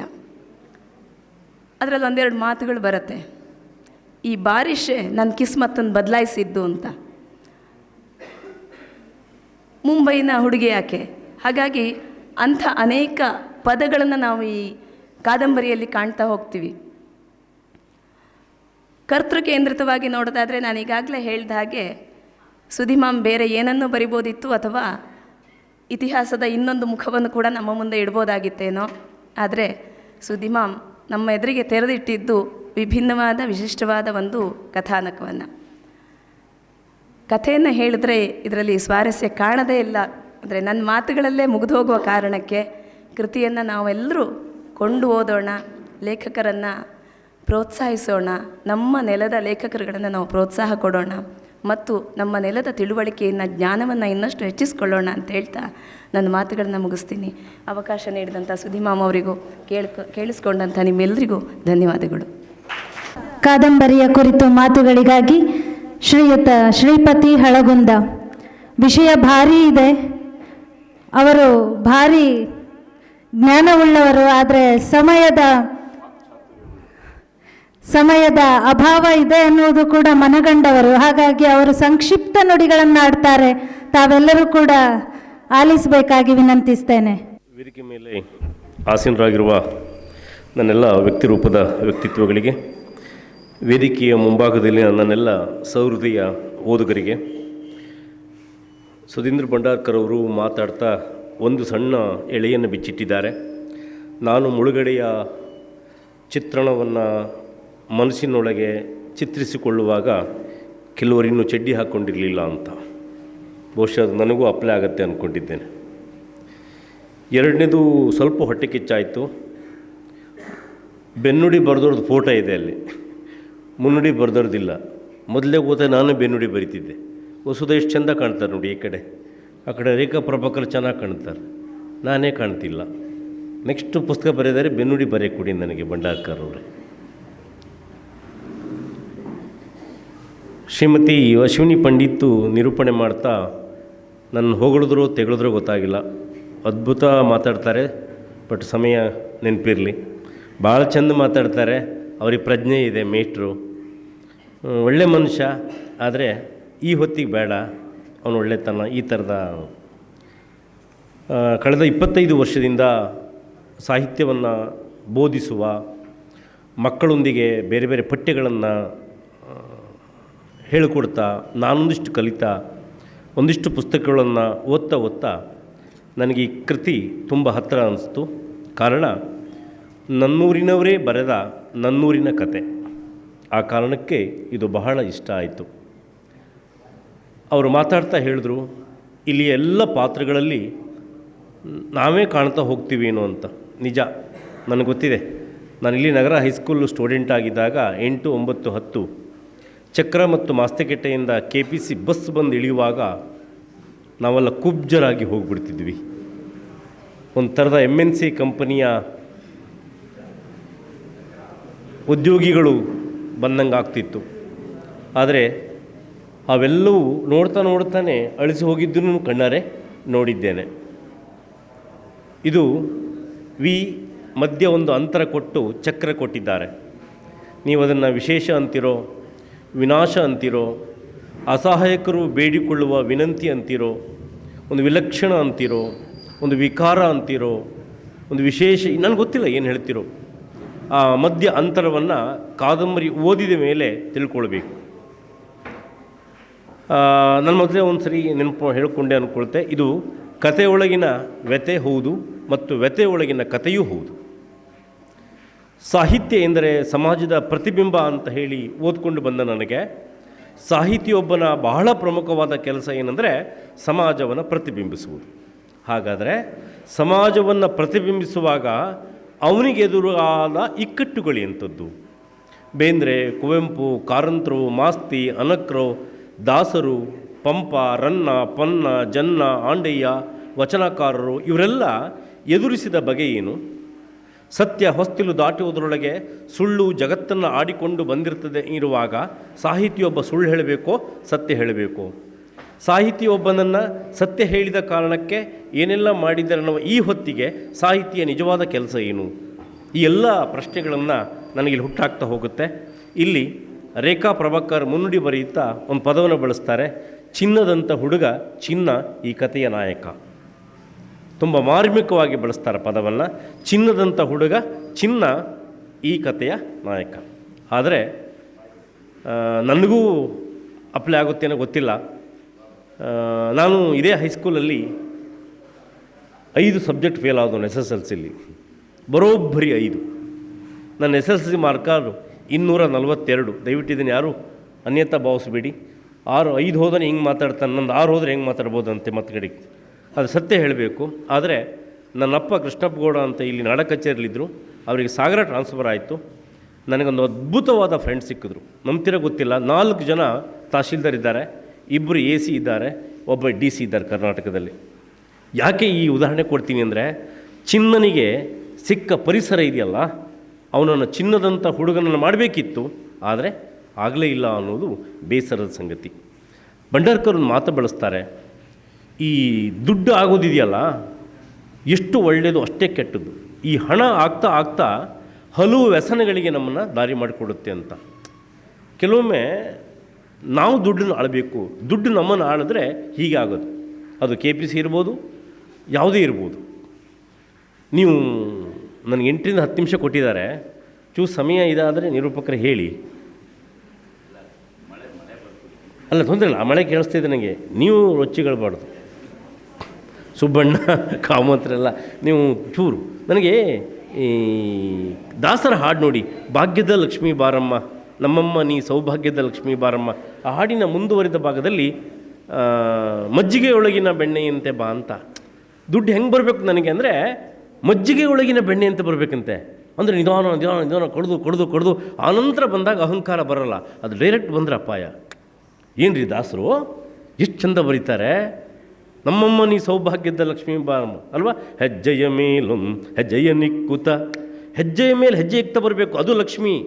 ಇದು ಏಕಕಾಲಕ್ಕೆ ಬಂದಾಗ KPCಲಿ ಲಕ್ಷ್ಮೀ ಸುಬ್ಬಣ್ಣ ಏನೆಲ್ಲ ಆಯಿತು ಅನ್ನೋದನ್ನು ಹೇಳಿದ್ದಾರೆ. ಹಾಗಾಗಿ ನನಗೆ ಒಳ್ಳೆಯ ಅಪ್ಪ ಸಿಕ್ಕಿಲ್ಲ ಚಿನ್ನನಿಗೆ. ಕಾರಣ ಆತನ ಅನೈತಿಕ ಸಂಬಂಧಗಳು, ಆತನ OC. ನನಗನ್ಸುತ್ತೆ ಇಲ್ಲಿ OC ನನಗೂ ಗೊತ್ತಿದೆ. ನಾನು 5ನೇ ಕ್ಲಾಸಲ್ಲಿ ಇದ್ದಾಗ ಯಾರೋ ಒಬ್ಬರು ಒಂಚೂರು ಕೇಳ್ಕಿ ಬಾ ಅಂತ ಹೇಳಿದರು, OC ಎಷ್ಟು ಅಂತ ಅಂಗಡಿ. ನನಗೆ ಸತ್ಯ ಗೊತ್ತಿಲ್ಲ ಅದು ಅಂದ್ರೆ ಅಪ ಎಂದ ಕೆಟ್ಟ ಅಭ್ಯಾಸ ಅಂತ. ಪೊಲೀಸ್ನವ್ರು ಇದ್ದಾರೆ, ಅವ್ರು ಇದ್ರೆ ಕೇಳಿ, ಪೊಲೀಸ್ನವ್ರನ್ನೇ ಕೇಳಿದ್ದೀನಿ. ಇದೇ ಇಲ್ಲಿ ಬಸ್ ಸ್ಟ್ಯಾಂಡ್ ಅಂಗಡೀಲಿ, ಈಗಿಲ್ಲ ಅಂಗಡಿ ಪಾಪ ಗೊತ್ತಿಲ್ಲ ನನಗೆ. ಆಶ್ಚರ್ಯ ಅಂದರೆ ನಮ್ಮಪ್ಪನಿಗೆ ಫೋನ್ ಬಂದು ನಮ್ಮಪ್ಪ ದನ ಹೊಡೆದಂಗೆ ಹೊಡೆದಿದ್ದು. ನನಗೇನು ಗೊತ್ತದು OC ಕೇಳಬೇಕೋ ಬೇಡ ಅಂತ. ಅಂದರೆ ನನ್ನ ಮೇಷ್ಟ್ರ ಈ ಕಾದಂಬರಿ ಆರಂಭವಾಗುವುದೇ ಜಲೀಲ್ ಮೇಷ್ಟ್ರು ಮತ್ತು ವಿಮಲಮ್ಮ ಟೀಚರಿನ ಸಣ್ಣ ಪ್ರಳಯ. 5ನೇ ಕ್ಲಾಸ್ ಮಕ್ಕಳನ್ನು 4ನೇ ಕ್ಲಾಸ್ ಮಕ್ಕಳಿಗೆ ಏನೂ ಗೊತ್ತಾಗಲ್ಲ ಅಂತ ಹೇಳುವಾಗ ಒಬ್ಬ 5ನೇ ಕ್ಲಾಸ್ ಹುಡುಗ ಚಿನ್ನ ಯೋಚನೆ ಮಾಡ್ತಾನೆ, ಜಲೀಲ್ ಮೇಷ್ಟ್ರು ತೊಡೆ ಮೇಲೆ ವಿಮಲ ಟೀಚರ್ ಯಾಕೆ ಕೂತರು ಅಂತ. ಇಲ್ಲಿಂದ ಸ್ಟಾರ್ಟ್ ಆಗುತ್ತೆ ಅಲ್ವಾ. ಮುಂದದು ಅವರಪ್ಪ ಯಾರು ಚಿನ್ನನಪ್ಪ ಗಂಡು ಸತ್ತ ಟೀಚರ್ನ ಮನೆಗೆ ಪದೇ ಪದೇ ಹೋಗ್ತಿರುವಾಗ ಅಲ್ಲಿಗೆ ಆಗ ಅವನು 6-7ನೇ ಕ್ಲಾಸಿಗೆ ಬಂದಿದ್ದ. ಅಲ್ಲಿ ಯೋಚನೆ ಮಾಡ್ತಿದ್ದಾನೆ, ಇದಾ ಅನೈತಿಕತೆ ಅಂದರೆ. ದಯಮಾಡಿ ನಾವೆಲ್ಲ ಅಪ್ಪ ಅಮ್ಮಂದರು ಪೋಷಕರಿದ್ದೇವೆ, ನಾವು ಪ್ರತಿಕ್ಷಣ ದೇವರಾಗೋದು ಬೇಡ. ಅಟ್ಲೀಸ್ಟ್ ನಮ್ಮ ಮಕ್ಕಳು ಮುಂದೆ ದೇವರಾಗಬೇಕು ಅನ್ನೋದು ಈ ಕಥೆ ಹೇಳುತ್ತೆ. ಪ್ರತಿಕ್ಷಣ ದೇವರಾಗೋದು ಬೇಡ, ಆಯಾ ಸಂದರ್ಭದಲ್ಲಿ ಆಗಬೇಕು ಅನ್ನೋದು ಅದು ಒಂದು ಕಡೆ. ಎರಡನೇದು, ಒಳ್ಳೆಯ ಅಮ್ಮ ಇದ್ದಾಳೆ ಆದರೆ ಅಸಹಾಯಕಿ. ಬಹುಶಃ ಈ ಕಾದಂಬರಿ ಮಾತ್ರ ಅಲ್ಲ, ಭಾಳಷ್ಟು ಅಮ್ಮಂದರ ಪಾತ್ರ ಇದೆ. ಇತ್ಲಾಗೆ ಮಕ್ಕಳಿಗೂ ಹೇಳಿದೆ, ಅಥವಾ ಗಂಡನಿಗೂ ಹೇಳಲಿಕ್ಕಾಗದೆ ಒಂದು ಹಂತದಲ್ಲಿ ಇರುವ ಇದು. ಇನ್ನೂ ನನಗೆ ಭಾಳ ಬೇಸರ ಆಗಿದ್ದು ಈ ಕಾದಂಬರಿಯಲ್ಲಿ ಚಿನ್ನನಿಗೆ ಸಿಕ್ಕ ಗೆಳೆಯರು. ಯತೀಶ ಅಂತ, ಅವನಿಗೆ ಆಲ್ ಇಂಡಿಯಾ ಬ್ರಾಡ್ಕಾಸ್ಟ್ ಅಂತಲೇ ಹೆಸರಿಡ್ತಾರೆ ಲೇಖಕರು. ಅವನು ಸುದ್ದಿಗಳನ್ನು ರೆಕ್ಕೆ ಪುಕ್ಕ ಹಚ್ಚಿ ಇವನಿಗೆ ಹೇಳೋದೇ ಅವನು. ಅಂದರೆ ಆ ವಯಸ್ಸಲ್ಲಿ ಸದಾ ಕಿವಿ ತೆರೆದಿರುತ್ತೆ, ಒಳ್ಳೆಯದಕ್ಕೂ ಕೆಟ್ಟದಕ್ಕೂ. ಹಾಗಾಗಿ ನಿಮ್ಮ ಮಗ ಏನು ಅಂತ ಗೊತ್ತಾಗಬೇಕಾದ್ರೆ ನಿಮ್ಮ ಮಗನ ಫ್ರೆಂಡ್ ಯಾರು ಅಂತ ಗೊತ್ತಾಗಲಿ, ಈ ಕಾದಂಬರಿ ಓದೋ ಗೊತ್ತಾಗತ್ತೆ. ನಾವು ಫಿಲಿಪಣ್ಣನ ಮನೇಲಿ ಬೆಳೆದವರು, ಅಲ್ಲೆಲ್ಲ ಹೋಗಿ ಆಟ ಆಡ್ತಿದ್ವಿ ಅವಾಗ ಅಲ್ವಾ ಕಾಮತ್ರೆ? ಹಾಗೆ ನಂಗೆ ನೆನಪಿದೆ ಅಲ್ಲಿ. ಭಾಳ ಚಂದ ಆಟ ಆಡ್ತಿದ್ವಿ. ಯತೀಶನು. ಇನ್ನೊಂದು ಸುನಿ, ಜೋಯಿಸ್ರು ಮಗ. ಆ KPC ಇಂಪ್ರೂವ್ ಆಗ್ತಿದ್ದಂಗೆ ಜೋಯಿಸ್ರು ದಿನಸಿ ಅಂಗಡಿ ಬಿಟ್ಟು ನಿಧಾನ ಸೈಡಲ್ಲಿ ಎಣ್ಣೆ ಅಂಗಡಿ ಮರಕ್ಕೆ ಇಡ್ತಾರೆ, ಎಣ್ಣೆ ಕೊಟ್ಟೆ. ಅವಾಗ ಅವ್ರ ಮಗನೇ ಊರ ಹಾಕ್ಕೊಂಡು ಓಡೋಕ್ಕೆ ಶುರು ಮಾಡ್ತಾನೆ. ನೋಡಿ ಹೇಗಿದೆ ಅಂತ. ಅಂದರೆ ದುಡ್ಡು ಆಗ್ತಾ ಹೋದಂಗೆ ದಿನಸಿ ವ್ಯಾಪಾರಿಯಿಂದ ಹಗುರ ಎಣ್ಣೆ ವ್ಯಾಪಾರಕ್ಕೆ ಶುರು ಆಗ್ತೇವೆ ಅಂತ, ಹೇಗೆ ದಂಧಿಗಳು ಪರಿವರ್ತನೆ ಆಗುತ್ತೆ ಅಂತ. ಇನ್ನೊಂದು ಅಲ್ಲಿ ಪರ್ವತ ಅಂತ ಒಬ್ಬ ಬರ್ತಾನೆ. ಆತನ ಅಣ್ಣಗೆ KPC ಉದ್ಯೋಗ ಸಿಗುತ್ತೆ. ಅವನ ಅಣ್ಣ ಹೇಳುವ, ನನಗೆ ಕರೆಂಟ್ ಫ್ರೀ, ನನಗೆ ಮನೆ ಫ್ರೀ, ನನಗೆ ಬಸ್ ಫ್ರೀ, ನನಗೆ ಯೂನಿಫಾರ್ಮ್ ಫ್ರೀ. ಅವಾಗ ಇವನಿಗೆ ಏನು ಅನಿಸುತ್ತೆ ಗೊತ್ತಾ? ಅರೆ ನಾನು ಅಣ್ಣನಿಗೆ ಕೆಲಸ ತೊಗೊಳ್ಬೇಕು ಅಂತ. ಅದನ್ನು ಈಗಲ್ಲ ನಿಮ್ಗೆ ಭಾಳ ನೀವು ದಯವಿಟ್ಟು ನನಗೆ ಈ ಥರದ ಕೃತಿಗಳ ಬಗ್ಗೆ ಮಾತಾಡ್ಲಿಕ್ಕೆ ಹೋದಾಗ ಒಂದು ಭಯ. ಪೂರ್ತಿ ಹೇಳಿದ್ರೆ ಲೇಖಕರು ಬೈತಾರೆ, ಹೇಳದೇ ಇದ್ದರೆ ನೀವು ಬೈತೀರಿ. ಅವ ಅಷ್ಟೇ ಹೇಳ್ದ ಪೂರ್ತಿ ಹೇಳೋ ಬೈತು ಮಾರೆ, ಬುಕ್ಕೆ ಬೇಡಿತ್ತು ನಮಗೆ ಅಂತ. ಇದು ದೊಡ್ಡ ಅಪಾಯದ ಸಂಕೇತಗಳಿವು. ನೀವು ಓದಬೇಕು ಮೇಡಮ್, ಹೌದಲ್ಲ? ಕರೆಕ್ಟ್. ನಿಮ್ಮ ಗುರು ಶಿಷ್ಯರು ಅಂದ್ರಪ್ಪ, ನಿಮ್ಮ ಇನ್ನೂ ಕನ್ಫ್ಯೂಸ್ದಂಗೆ ಅದಲ್ಲ, ಗುರು ಯಾರು ಶಿಷ್ಯರು ಯಾರು ಅಂತ. ಅದು ನಾಟ್ಯಕ್ಕಿರುವ ತಾಕತ್ತು ಕಣ್ರಿ. ಹೌದು, ಎಲ್ಲ ಒಂದೇ ಥರ ಕಾಣ್ತದೆ. ಆಮೇಲೆ 2ನೇ ಡ್ಯಾನ್ಸಲ್ಲಿ ಕಾಲುಂಗ್ರ ನೋಡಿದೆ ನಿಮ್ಮದು. ಇದು ಭರತನಾಟ್ಯಕ್ಕಿರುವ ಯೋಗ ಮತ್ತು ಯೋಗ್ಯತೆ ಅಂದ್ಕೊಂಡಿದ್ದೀನಿ. ನಿಮ್ಮನ್ನು ದಯಮಾಡಿ ನಿಮಗೆ ಶರೀರ ಮತ್ತು ಶಾರೀರ ದೇವ್ರು ಗಟ್ಟಿ ಕೊಡಲಿ, ಆಯಿತಾ? ಇನ್ನೊಂದು 1000 ಸ್ಟೇಜಲ್ಲಿ ಆಗು. ಪರ್ವತ ಅನ್ನೋನು ಭಾಳ ಚಂದ ಹೇಳ್ತಾನೆ. ನೋಡಿ, ಈ ನನ್ನ ಮಾವನು KPC ಸರ್, ಬಂಡರ್ಕರ್ ಅವರೇ. ನಾನು KPC ಅವ್ರ ಮಗಳಿಂದ ಮದುವೆ ಆಗಿದ್ದು, ಸುಬ್ಬಣ್ಣ, ಆಯಿತಾ? ಈ KPC ಅವರು ಅದೆಲ್ಲ ಫ್ರೀ ಅಂತ. ಆಮೇಲೆ ಅವನು ಶಪಥ ಮಾಡ್ತಾನೆ, ನಾನು ಇಂಜಿನಿಯರಿಂಗ್ ಓದಿ ಇಂಜಿನಿಯರ್ ಆಗಿ ಬರ್ತೀನಿ ನಾನು ಅಂತ. ಅಂದರೆ ಒಂದು ಸಣ್ಣ ಆಸೆ ಇರುತ್ತೆ, ಅದು ಇರುತ್ತೆ. ಜೊತೆಗೆ ನೆರೆಹೊರೆಯರು ಈ ಚಿನ್ನನಿಗೆ ಸಣ್ಣ ಒಂದು ಪ್ರೀತಿ, ಪ್ರೇಮ, ಪ್ರಣಯದ ಸಣ್ಣ ಸೋಂಕು, ಅದು ಸಾಮಾನ್ಯ. ಅದನ್ನು ಅಟ್ರಾಕ್ಷನ್ ಅಂತ ಕರಿತೀಯೋ, ಆಕರ್ಷಣೆ ಅಂತ ಕರಿತೀರೋ, ಹಠ ಅಂತ ಕರಿತೀರೋ, ಚಟ ಅಂತ ಕರಿತೀರೋ ಗೊತ್ತಿಲ್ಲ. ಚಿನ್ನನಂಥ ಮುಗ್ಧ ಮನಸ್ಸುಗಳಲ್ಲಿ ಎಲ್ಲರೂ ಮಾತಾಡುವ, ಎಲ್ಲರೂ ನಡೆದಾಡ್ಕೊಳ್ಳುವ ಈ ಥರದ ಒಂದು ಸಣ್ಣ ಅನೈತಿಕತೆಗೆ ಒಳಗಾಗ್ತಾನೆ ಸಂಬಂಧಕ್ಕೆ. ಎಲ್ಲಿವರೆಗಂದರೆ ಅವನ ಜನನಾಂಗದ ಬಲಭಾಗದಲ್ಲಿ ಒಂದು ಸಣ್ಣ ಗುಳ್ಳೆ ಏಳುತ್ತೆ. ಅದು ಬಾವಾಗಿ ಆಮೇಲೆ ಕ್ಯಾನ್ಸರ್ ಆಗಿ ಆತ ಸತ್ತೋಗ್ತಾನೆ. ಕಥೆಯ ಕೊನೆಯಲ್ಲಿ, ನನ್ನ ಕಥೆಯ ಕೊನೆಗೆ ಬಂದೆ. ಯಾಕೆಂದರೆ ಜಲೀಲ್ ಮೇಷ್ಟ್ರು ಮತ್ತು ವಿಮಲಮ್ಮನ ಪ್ರೀತಿ, ಪ್ರೇಮ, ಪ್ರಣಯದಿಂದ ಆರಂಭವಾಗಿ ಚಿನ್ನನ ಸಾವಿಗೆ ಈ ಕಾದಂಬರಿ ಅಂತ್ಯ ಆಗುತ್ತೆ. ಸಾವು ಒಂದು ಪೆಟ್ಟಿಗೆ ಅಂಗಡಿಯ ರೇಡಿಯೋದಲ್ಲಿ ಬರುತ್ತೆ, ಚಿನ್ನ ಸತ್ತು ಹೋದ ಅಂತ. ಭಾಳ ಚೆನ್ನಾಗಿ ಬರೀತಾರೆ. ಚಿನ್ನನ ಬಾಡಿ ಬರಲಿದೆ ನೋಡಿ, ಹೋಗುವಾಗ ಚಿನ್ನ, ಬರುವಾಗದು ಬಾಡಿ. ನನಗೆಷ್ಟು ಖುಷಿಯಾಗುತ್ತೆ ಅಂದರೆ, ಅಹಂಕಾರ ಮತ್ತು ಆತ್ಮವಿಶ್ವಾಸಕ್ಕಿರುವ ನೋಡಿ, ನಾವೆಲ್ಲ ಶ್ರೀಪತಿ, ಭಂಡಾರ್ಕರು, ಸುಬ್ಬಣ್ಣ, ಕಾಮತ್ತು ಹೋದ್ಮೇಲೆ ಅವೆಲ್ಲೂ ಹೆಸರು ಹೋಗಿ ಬರೀ ಬಾಡಿ ಬರುತ್ತೆ ಅಂತಲ್ಲ. ಕೊನೆಗೆ ಅವರ ತಂದೆಯ ಒಂದು ಬೇಸರದ ಗುಣ ಅಂದರೆ, ಅವನ ಅನಾರೋಗ್ಯದ ತುತ್ತ ತುದಿಯಲ್ಲೂ ಅದನ್ನು ಬೇರೆ ಥರ ಬಳಸ್ಕೊಂಡು ಒಂದಿಷ್ಟು ದುಡ್ಡು ಮಾಡ್ತಾನೆ ಅಪ್ಪ. ಮಗನ ಅನಾರೋಗ್ಯದ ನೆಪ ಹೇಳಿ ಬೇರೆ ಥರದ ದುಡ್ಡು ಮಾಡ್ತಾರೆ. ಅಂದರೆ ಇವತ್ತಿಗೂ ಈ ಥರದ ಅಪ್ಪಂದರು ಇದ್ದಾರೆ ಅನ್ನೋದಕ್ಕೆ ಉದಾಹರಣೆ. ಹಾಗೆ ನಮಗೆ ಒಳ್ಳೆಯ ಅಪ್ಪ ಬೇಕು, ಒಳ್ಳೆಯ ಅಮ್ಮ ಬೇಕು, ಒಳ್ಳೆಯ ಗೆಳೆಯರು ಬೇಕು, ಒಳ್ಳೆಯ ನೆರೆಹೊರೆಯರು ಬೇಕು, ಒಳ್ಳೆಯ ಶಿಕ್ಷಕರು ಬೇಕು, ಮತ್ತು ಒಳ್ಳೆಯ ಒಂದಿಷ್ಟು ದೃಷ್ಟಾಂತಗಳು ಬೇಕು ಅನ್ನೋದಕ್ಕೆ ಈ ಕಾದಂಬರಿ ಸಾಕ್ಷಿ ಆಗುತ್ತೆ. ಚಿನ್ನ ನನ್ನೊಳಗೂ ಇದ್ದಾನೆ, ನಿಮ್ಮೊಳಗೂ ಇದ್ದಾನೆ. ಚಿನ್ನನಿಗೆ ಯತೀಶನಾಗಲಿ, ಪರ್ವತನಾಗಲಿ, ಸೀನನಾಗಲಿ ಕಟ್ಟಿಕೊಡುವ ಕುತೂಹಲಗಳನ್ನು ಬಿಚ್ಚಿಡ್ಲಿಕ್ಕೆ ಹೋಗ್ತಾನೆ. ಆಮೇಲೆ ಅಲ್ಲಿ ಕಬಳೆ ಬಾಯಮ್ಮನ ಮಗಳು ಎಂಟ್ರಿ ಆಗ್ತಾಳೆ, ಎಂಟನ ಮಗಳು ಎಂಟ್ರಿ ಆಗ್ತಾಳೆ, ಸುಂದ್ರಮ್ಮ ಎಂಟ್ರಿ ಆಗ್ತಾಳೆ. ಇಲ್ಲೆಲ್ಲ ನೇರವಾಗಿ ಚಿನ್ನ ಅವರ ಸಂಪರ್ಕ ಇದ್ದಾನೆ ಅಂತ ಕಾದಂಬರಿಕಾರರು ಎಲ್ಲೂ ಹೇಳಿದೆ. ತುಂಬ ಸೌಭಜ್ಞತೆಯಿಂದ, ಅಂದರೆ ಕೆಸಿನ ಮೇಲೆ ಎಲೆಯ ಮೇಲಿದ್ದ ನೀರಿನಂತೆ ಅಂಟಿಯೂ ಅಂಟದ ಹಾಗೆ ಪಾತ್ರ ಹೋಗುತ್ತೆ. ಆದರೆ ಕೊನೆಯಲ್ಲಿ ಕೆಲವು ದುಶ್ಚಟಗಳೇ ನಮ್ಮನ್ನು ನಾವೇ ಸಾಯಿಸ್ಕೊಳ್ಳಿಕ್ಕೆ ಸಾಧ್ಯ ಅನ್ನೋದಕ್ಕೆ. ಆದರೆ ಅದೊಂದು ಊರು ಬಳಸ್ತಾರೆ, ಚಕ್ರಪುರ ಅಂತೇಳಿ. ನೀವು ಕಲ್ಪನೆ ಮಾಡ್ಕೊಳ್ಳಿ, ಯಾವ ಚಕ್ರ ಗೊತ್ತಿಲ್ಲ ನನಗೆ. ಮಾಸ್ತಿಪುರ ಅಂತ ಬರುತ್ತೆ. ಮಾಸ್ತಿಪುರ ಅಂತ ಬರುತ್ತೆ, ಯಾವ ಪುರ ಅಂತ ನೀವೇ ಕಲ್ಪನೆ ಮಾಡ್ಕೊಳ್ಳಿ. ಅಲ್ಲಿಯ ಅಂಬಾ ಅನ್ನೋ ಹೆಸರು ಬರುತ್ತೆ, ಅಲ್ಲಿಯ ನೀಲ್ಸ್ಕಲ್ ಅಂಗಡಿ ಹೆಸರು ಬರುತ್ತೆ. ಬಹುಶಃ ಅದು ನನ್ನ ಕೈಯಲ್ಲಿ ಕೊಟ್ಟಿದ್ದರಿಂದ ನನಗೆ ಪ್ರತಿ ಚಿತ್ರಗಳು ಮತ್ತೆ ಮತ್ತೆ ಕಣ್ಮುಂದೆ ಬರ್ತಾಯಿದೆ. ಆದರೆ ಮುನ್ನುಡಿಯಲ್ಲಿ ಒಂದು ಮಾತು ಹೇಳಿದ್ದಾರೆ, ಅವರು ಸ್ಪಷ್ಟವಾಗಿ ಹೇಳಿದ್ದಾರೆ, ಅಂದರೆ ಇದು ಕಲ್ಪನೆಯೂ ಹೌದು, ವಾಸ್ತವವೂ ಹೌದು. ಹಾಗಾಗಿ ಏನೇ ಇರಲಿ, ನಾನು ಅವ್ರು ಎದ್ದಂಗೂ ನಂಗೆ ಭಯ ಆಗ್ತಿದೆ, ಮುಗಿಸಿ ಅಂತ ಹೇಳಲಿಕ್ಕೆ ಬರ್ತಿದ್ದಾರೆ ಅಂತ ಹೇಳಿ. ಗೆಳೆಯರೆ, ಒಂದು ಕನಿಷ್ಠ 40ರಿಂದ 50 ಪುಟದ ಕಾದಂಬರಿ, ಹಲವು ಸನ್ನಿವೇಶಗಳನ್ನು ಕೊಡ್ತಾ ಹೋಗುತ್ತೆ. ಒಬ್ಬ ಕಾದಂಬರಿಕಾರ ಪ್ರಸ್ತುತ ಸನ್ನಿವೇಶಕ್ಕೆ ತನ್ನ ನೆಲದ ಆಗು ಹೋಗುಗಳಿಗೆ ಕಿವಿಯಾಗಿ, ಕಣ್ಣಾಗಿ, ಮೂಗಾಗಿ, ಸಹೃದಯ ಆಗಿ ಇರಬೇಕು ಅನ್ನೋದಕ್ಕೆ ಭಂಡಾರ್ಕರ್ ಸಾಕ್ಷಿ. ಯಾಕೆಂದರೆ ಅವರು ಬಾಲ್ಯದಿಂದಲೂ ನಗರ ಮತ್ತು ಸುತ್ತಮುತ್ತಲ ಕಂಡುಂಡ ಆ ಮಲಯಾಳಿಗರ ಆಗಮನ, ಮರಗಳನ್ನು ಮಾರೋದು, ಡೀಸೆಲ್ಗಳನ್ನು ಕದ್ದು ಮಾರೋದು, ಪೆಟ್ರೋಲ್ ಕದ್ದು ಮಾರುವುದು, ಅಂಗಡಿಗಳಲ್ಲಿ ಎಣ್ಣೆ ಮಾರೋದು, ಓಸಿ ದಂಧೆ, ಇವೆಲ್ಲವನ್ನು ಚಿತ್ರಿಸ್ತಾರೆ. ಏಕಕಾಲಕ್ಕೆ KPC ಬರೀ KPC ಆಗಿ ಬಂದಿಲ್ಲ, ಅದು ಬೇರೆ ಬೇರೆ ಥರದಲ್ಲಿ ನಮ್ಮನ್ನು ಆಕ್ರಮಿಸ್ತು ಅನ್ನೋದಕ್ಕೆ ಅವರು ತುಂಬ ಚೆನ್ನಾಗಿ ಮಾತಾಡ್ತಾರೆ. ಅದು ಹಾಗೆ ಪ್ರಾಜೆಕ್ಟ್ಗಳು ಎಲ್ಲೋ ಒಂದು ಕಡೆ ವಾಟ್ ಎ ವೇಸ್ಟ್ ಅನ್ನುವ ಪದ ಮತ್ತೆ ನಮ್ಮನ್ನು ತುಂಬ ಜನರನ್ನು, ಅಂದರೆ ಪರಿಹಾರದ ವಿಚಾರ ಬಂದಾಗ 2 ಎಕರೆ ಇದ್ದಿದ್ದು 5 ಎಕರೆ ಮಾಡ್ಕೊಂಡಿದ್ದಿದೆ, ಹಾಯಿಹೊಳೆಯಲ್ಲಿ ಜಮೀನು ಕೊಡ್ತಾರೆ ಅಂದಾಗ ಆಸೆ ಬಿದ್ದು ಅಣ್ಣ ತಮ್ಮ ರಾತ್ರೋರಾತ್ರಿ ಪಾಲಾಗಿ ಒಂದು ಪಾಲಿಗೆ ಬರಬೇಕಾದ್ದು 2 ಪಾಲು ತಗೊಂಡು ಉದಾಹರಣೆ ಇದೆ ಅಲ್ವಾ. ಸರ್ಟಿಫಿಕೇಟ್ ಇದ್ದರೆ ಕೆಲಸ ಕೊಡ್ತೀನಿ ಅನ್ನೋ ಕಾರಣಕ್ಕೆ ಸರ್ಟಿಫಿಕೇಟನ್ನೇ ಮಾರ್ಕೊಂಡು ಉದಾಹರಣೆಗಳನ್ನು ಈ ಕಾದಂಬರಿಯಲ್ಲಿ ಇದೆ. ಹಾಗಾಗಿ ಇಲ್ಲಿಯ ವಾಸ್ತವ ಚಿತ್ರಣ, ಆಮೇಲೆ ಕೆಲವು ಮನೆಗಳನ್ನು ಮುಳುಗಡೆಯ ಮುನ್ನ ನಾವು ಯಾವ ಥರನ ಹುಡ್ಕೊಂಡ್ವಿ, ಅಥವಾ ಒಂದು 2 ಎಕರೆ ತರಿಯನ್ನು ಅವ್ರು ಬರೋದ್ರೊಳಗೆ 3 ಎಕರೆ ಭಾಗ ಆಯ್ತಂತ ಹೇಗೆ ಮಾಡ್ಕೊಂಡ್ವಿ. ಹಾಗೆ ನಾವು ಬುದ್ಧಿವಂತರು, ಯಾಕೆಂದರೆ ಲಿಂಗನಮಕ್ಕಿ ಡ್ಯಾಮ್ ಮುಳುಗಡೆ ಆಗಿತ್ತು, ಶರಾವತಿ, ಮಾಣಿ, ಹೀಗೆ ಸ್ನೇಹಿತರೆ ಬೇರೆ ಬೇರೆ ಆಯಾಮಗಳಲ್ಲಿ ಕಾದಂಬರಿ ತನ್ನ ವಿಷಯವನ್ನು ಬಿಚ್ಚಿಡ್ತಾ ಹೋಗುತ್ತೆ.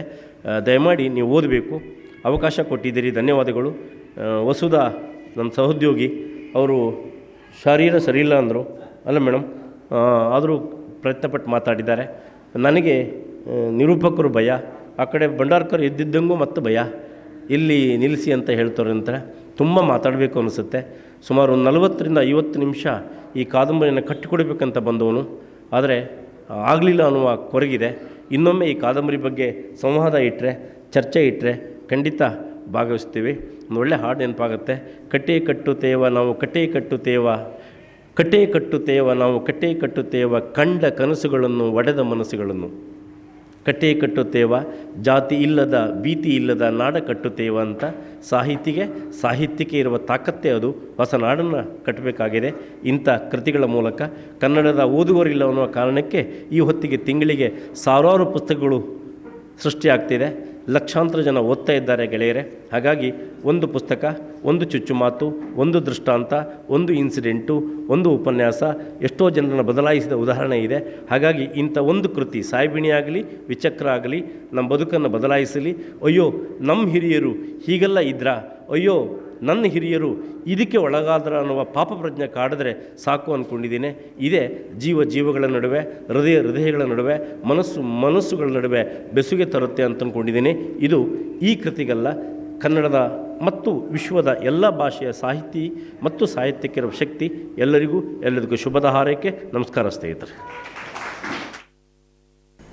ಈ ಸುಂದರ ಪುಸ್ತಕ ಬಿಡುಗಡೆ ಕಾರ್ಯಕ್ರಮದ ರೂವಾರಿಗಳು, ಈ ಒಂದು ಕಾರ್ಯಕ್ರಮದ ಬೆನ್ನೆಲುಬು ಆಗಿರ್ತಕ್ಕಂಥ ನಮ್ಮ ನೆಚ್ಚಿನ ಸೋದರರು ಆಗಿರ್ತಕ್ಕಂಥ ಸುಧೀಂದ್ರ ಭಂಡಾರ್ಕರ್ ಅವರೇ, ನಮ್ಮ ಪ್ರೀತಿಯ ಅಕ್ಕ ಛಾಯಕ್ಕ ಅವರೇ, ಮತ್ತು ನಮ್ಮ ಜೊತೆಗೆ ಈ ದೀಪ ಬೆಳಗುವ ಮುಖಾಂತರ ಚಾಲನೆ ಕೊಟ್ಟಂಥ ಗೆಳೆಯ ನಾರಾಯಣ ಕಾಮತ್ ಅವರೇ, ನಾವೆಲ್ಲ ಜೊತೆಗೆ ಓದಿರ್ತಕ್ಕಂಥದ್ದು, ಸೋದರಿ ತೃಪ್ತಿ ಅವರೇ, ನನ್ನ ಧರ್ಮಪತ್ನಿ ಸುಮಾ ಸುಬ್ರಹ್ಮಣ್ಯ ಅವರೇ, ಮತ್ತು ಇದೀಗ ತಾನೇ ಮಾತನಾಡಿದಂಥ ನಮ್ಮ ಶ್ರೀಪತಿಯವರು ನಮ್ಮ ತಾಲೂಕಿಗೆ ಒಂದು ಹೆಮ್ಮೆ.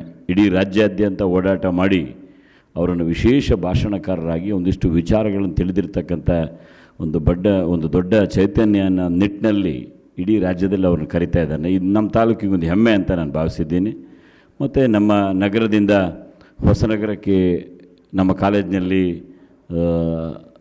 ಕೆಲಸ ಮಾಡ್ತಿರ್ತಕ್ಕಂಥ ಸೋದರಿ ವಸುಧಾ ಅವರು, ನಾನು ಕೂಡ ಅವ್ರ ಕಾಲೇಜಿನ ಉಪಾಧ್ಯಕ್ಷ ಆಗಿದ್ದೀನಿ, ಡಿಗ್ರಿ ಕಾಲೇಜಿಂದು.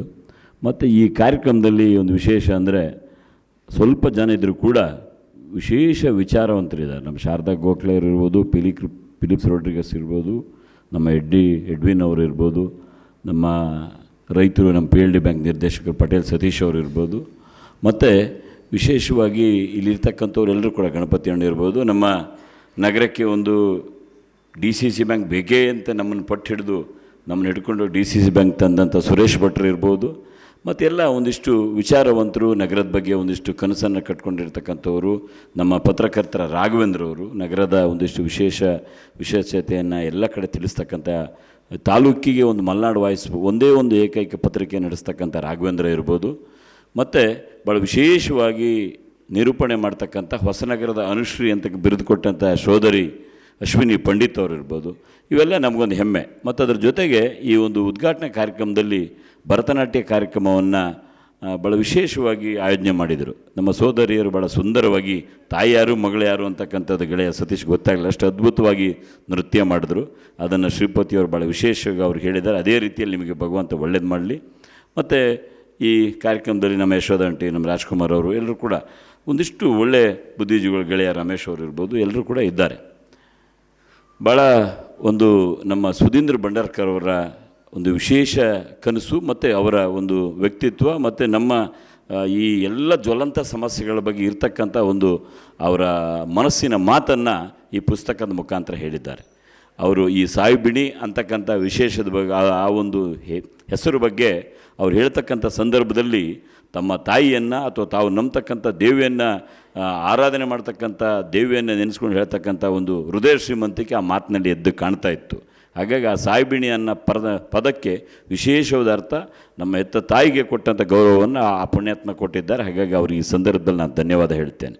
ಮತ್ತು ಅದರ ಜೊತೆಗೆ ಈ ಪುಸ್ತಕದಲ್ಲಿ ನಮ್ಮ ಶ್ರೀಪತಿಯವರು ಮಾತನಾಡಿದ ಮೇಲೆ ನಾವೆಲ್ಲ ಏನು ಮಾತನಾಡ್ತಕ್ಕಂಥದ್ದಿಲ್ಲ. ನಾವೆಲ್ಲ ರಾಜಕೀಯ ಭಾಷಣಗಳಾದರೆ ಗಂಟೆಗಟ್ಟಲೆ ದಿನಗಟ್ಟಲೆ ಬೇಕಾದ್ರೆ ಮಾತಾಡ್ತೀವಿ. ಸಾರ್ವಜನಿಕ ಕಾರ್ಯಕ್ರಮಗಳಲ್ಲಿ ನಮಗೆ ಮಾತಾಡೋದೇ ಒಂದು ಹಬ್ಬ. ಆದರೆ ಇಂಥ ಒಂದು ವಿಶೇಷ ಕಾರ್ಯಕ್ರಮಗಳು ಇವೆಲ್ಲವೂ ಕೂಡ ಎಲ್ಲರೂ ಕೂಡ ಮಾತನಾಡಲಿಕ್ಕೆ ಆಗಲ್ಲ. ಬೇರೆ ಬೇರೆ ಏನೇನು ಹೋಗಿ ಬೇರೆ ಬೇರೆ ವೇದಿಕೆಗಳಲ್ಲಿ ಮಾತನಾಡ್ತಕ್ಕಂಥದ್ದಲ್ಲ. ನಮ್ಮ ಶ್ರೀಪತಿ ಅಂಥವರು, ವಸುಧಾ ಅಂಥವರು ಇದಕ್ಕೆ ಸೂಕ್ಷ್ಮವಾಗಿ ಎಲ್ಲ ವಿಚಾರಗಳನ್ನು ತಲುಪಿಸಿದ್ದಾರೆ. ನಮ್ಮ ಭಂಡಾರ್ಕರ್ ಅವರ ಇದರಲ್ಲಿ ತಮ್ಮ ಮನಸ್ಸಿನ ಮಾತನ್ನು ಮತ್ತು ನಮ್ಮೆಲ್ಲ ಜನರಿಗೆ, ನಮ್ಮ ಮುಂಬರ್ತಕ್ಕಂಥ ಯುವ ಪೀಳಿಗೆಗೆ ಅದನ್ನು ತಿಳಿಸ್ತಕ್ಕಂಥ ಒಂದು ಕೆಲಸವನ್ನು ಮಾಡಿದ್ದಾರೆ. ನಿಮಗೆ ಮುಳುಗಡೆ ಕೇವಲ ನಮ್ಮ ಮನೆ ಮಠ ಕಳ್ಕೊಳ್ಳೋದು ಮುಳುಗಡೆ ಅಂತಕ್ಕಂಥ ಇದು ನಮ್ಮ ಶತಮಾನಗಳ ಕನಸನ್ನು ನುಚ್ಚು ನೂರು ಮಾಡ್ತಕ್ಕಂಥದ್ದು ನಮ್ಮ ಇಡೀ ಮುಳುಗಡೆ ಆಗಿರ್ತಕ್ಕಂಥದ್ದು. ಅವತ್ತಿನ ದಿನ ವಿಶ್ವೇಶ್ವರಯ್ಯವರು ಜೋಗದ ತುದಿಯಲ್ಲಿ ನಿಂತು ವಾಟ್ ಎ ವೇಸ್ಟ್ ಅಂತ ಇಲ್ಲಿ ಡ್ಯಾಮ್ ಕಟ್ಬಿಡೋಣ ಅಂತ ಹೇಳಿದ್ರು. ಆದರೆ ಇದರಿಂದ ಆಗ್ತಕ್ಕಂಥ ಅನಾಹುತಗಳು ಇವತ್ತು ನಿಮ್ಮ ಮನೆಯಲ್ಲಿ ಒಂದು ಪೇರ್ಲೆ ಮರ ನೆಟ್ಟಾಗ ಅದು ಹಣ್ಣು ಬೆಳೀತಿರೋ ಸಂದರ್ಭದಲ್ಲಿ ಅದನ್ನು ಕಡಿದು ಬಿಟ್ಟರೆ ಮಕ್ಕಳ ಕಣ್ಣಲ್ಲಿ ನೀರು ಬರ್ತದೆ, ಅಯ್ಯೋ ಅಂತಕ್ಕಂಥದ್ದು. ಆದರೆ ಅವತ್ತಿನ ದಿನ ಇಡೀ ತೋಟ, ಜಮೀನು, ಮನೆ, ಮಠ, ದನ, ಜಾನುವಾರುಗಳನ್ನು ಬಿಟ್ಟು ನಾವು ರಸ್ತೆಗೆ ಬರಬೇಕು, ನಾವು ಇದನ್ನೆಲ್ಲ ಬಿಟ್ಟು ಹೋಗಬೇಕು ಅಂದಾಗ ನಮ್ಮ ಹಿಂದಿನ ಎಲ್ಲ ನಮ್ಮ ಕುಟುಂಬದವರ ಜನರ ಆ ಮನಸ್ಸಿನ ನೋವು ಅವತ್ತಿನ ವಿಶ್ವೇಶ್ವರಯ್ಯವರಿಗೆ ಯಾಕೆ ಬರಲಿಲ್ಲ ಅಂತಕ್ಕಂಥದ್ದು ಒಂದು ಯಕ್ಷ ಪ್ರಶ್ನೆ. ಅವ್ರ ಬಗ್ಗೆ ಅಪಾರವಾದ ಗೌರವ ಇದೆ. ದೇಶ ಕಂಡಂಥ ಅಪ್ರತಿಮ ಒಬ್ಬರು ಬಹಳ ದೊಡ್ಡ ಇಂಜಿನಿಯರ್. ಆದರೆ ನಮ್ಮ ಈ ಭಾಗದ ನಮ್ಮ ಜನರ ನೋವು ಅವತ್ತು ಯಾಕೆ ಅವರಿಗೆ ಕಾಣಲಿಲ್ಲ ಅಂತಕ್ಕಂಥದ್ದು ಒಂದು ಪ್ರಶ್ನೆ ಇದೆ. ಇವತ್ತು ಅದನ್ನೇ ನಂಬ್ಕೊಂಡಿದ್ರು ಭಾಳ ಜನ. ನಮ್ಮ ಕಾಡನ್ನು ನಂಬ್ಕೊಂಡಿದ್ರು. ಇವತ್ತು ಬುಟ್ಟಿ ನೇಯ್ತಿದ್ರು, ಬೇರೆ ಬೇರೆ ಬೆತ್ತ ಎಲ್ಲ ತಂದು ನಾವು ಕೂಡ ಸಣ್ಣವರಿದ್ದಾಗ ಅದನ್ನೆಲ್ಲ ನೋಡ್ತಾ ಇದ್ವಿ. ಅದನ್ನೇ ನಂಬ್ಕೊಂಡಂಥ ಇವತ್ತು ಇಡೀ ಒಂದು ಜನಾಂಗದ ವ್ಯವಸ್ಥೆ ಇವತ್ತು ಅದೆಲ್ಲ ಮಾಯ ಆಗಿ ಹೋಗಿದೆ. ಇವತ್ತು ಭಾಳ ಜನ ಮನೆ ಮಠ ಎಲ್ಲ ಕಳ್ಕೊಂಡಿದ್ದಾರೆ. ಉದಾಹರಣೆಗೆ ಶ್ರೀಪತಿಯವರು ನಮ್ಮ ನಗರ ಹೋಬಳಿಯಲ್ಲಿ 5 ಡ್ಯಾಮ್ ಇದೆ. 5 ಡ್ಯಾಮ್ ಕಟ್ಟಿ ಇವತ್ತು ಇದು ತಾಲೂಕಾಗಿರ್ತಿತ್ತು ನಮ್ಮ ನಗರ. ಅಂಥದ್ದು ಇವತ್ತೆಲ್ಲ ಸಂಪೂರ್ಣ ಸರ್ವನಾಶವಾಗಿ ರಾಜ್ಯಕ್ಕೆ ಬೆಳಕು ಕೊಟ್ಟಂಥ ನಾವು ಕತ್ಲಲ್ಲಿ ಇರ್ತಕ್ಕಂಥ ಪರಿಸ್ಥಿತಿಯಲ್ಲಿ ಇದ್ದೀವಿ. ರಾಜ್ಯಕ್ಕೆ ಬೆಳಕು ಕೊಡೋಕ್ಕೆ ಹೋಗಿ ನಾವು ಕತ್ಲಲ್ಲಿದ್ದೀವಿ. ಹಾಗಾಗಿ ಈ ರೀತಿಯ ಒಂದು ವಿಶೇಷ ಕಲ್ಪನೆಯನ್ನು ಈ ಪುಸ್ತಕದಲ್ಲಿ ಎಲ್ಲದನ್ನು ಕೂಡ ಭಾಳ ಸೂಕ್ಷ್ಮವಾಗಿ ಮೆನ್ಷನ್ ಮಾಡಿರ್ತಕ್ಕಂಥದ್ದು, ತೋರಿಸಿರ್ತಕ್ಕಂಥದ್ದು, ಹೇಳಿರ್ತಕ್ಕಂಥದ್ದು.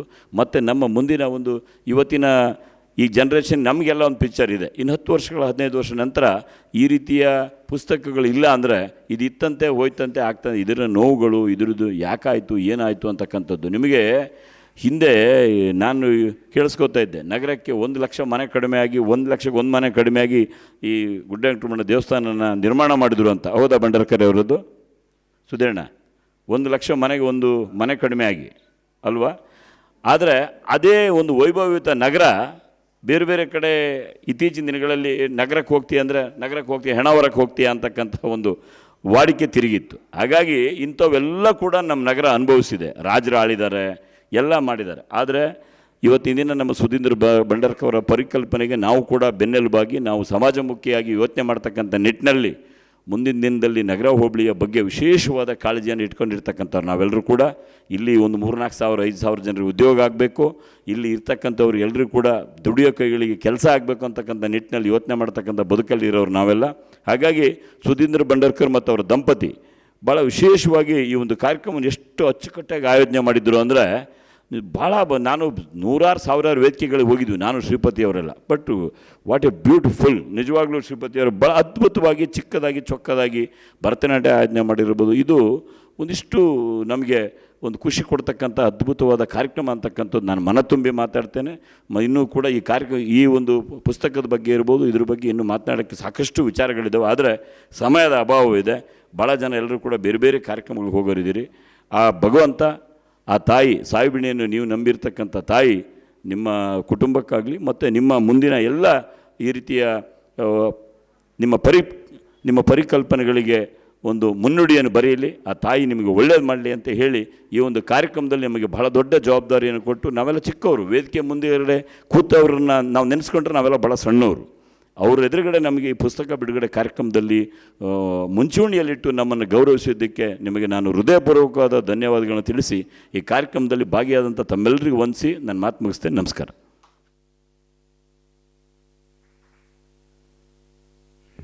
ಮುಳುಗಿದ್ದು ಕೇವಲ ಜಮೀನಲ್ಲ, ಶತಮಾನಗಳ ಸಂಭ್ರಮ. ಆದರೂ ಕೂಡ ನಮ್ಮಲ್ಲಿ ಸಂಸ್ಕೃತಿ, ಸಂಸ್ಕಾರ, ಸದ್ವಿಚಾರಗಳು ನಿರಂತರವಾಗಿವೆ ಎಂಬಂತಹ ಮಾತುಗಳನ್ನಾಡಿದ ಸಹೋದರ ಸುಬ್ರಹ್ಮಣ್ಯ ಮಾಸ್ತಿಕಟ್ಟೆ ಇವರಿಗೆ ಧನ್ಯವಾದಗಳು. ಸಾವಿನೊಡನೆ ಸರಸ ಒಳ್ಳೆಯದಲ್ಲ ಅನ್ನುವಂಥದ್ದು ಹಿರಿಯರ ಮಾತು. ಆದರೆ ನಗರ ಭಾಗದಲ್ಲಿ ಉರಗ ತಜ್ಞರಾಗಿ ಸಮಾಜಮುಖಿ ಕಾರ್ಯಗಳಿಂದ ನಮ್ಮೆಲ್ಲರಿಗೂ ಕೂಡ ಅತ್ಯಂತ ಚಿರಪರಿಚಿತರಾಗಿರ್ತಕ್ಕಂತಹ ಸಹೋದರ ಶ್ರೀಯುತ ನಾರಾಯಣ್ ಕಾಮತ್ ಇವರಿಂದ ಒಂದೆರಡು ಮಾತುಗಳು.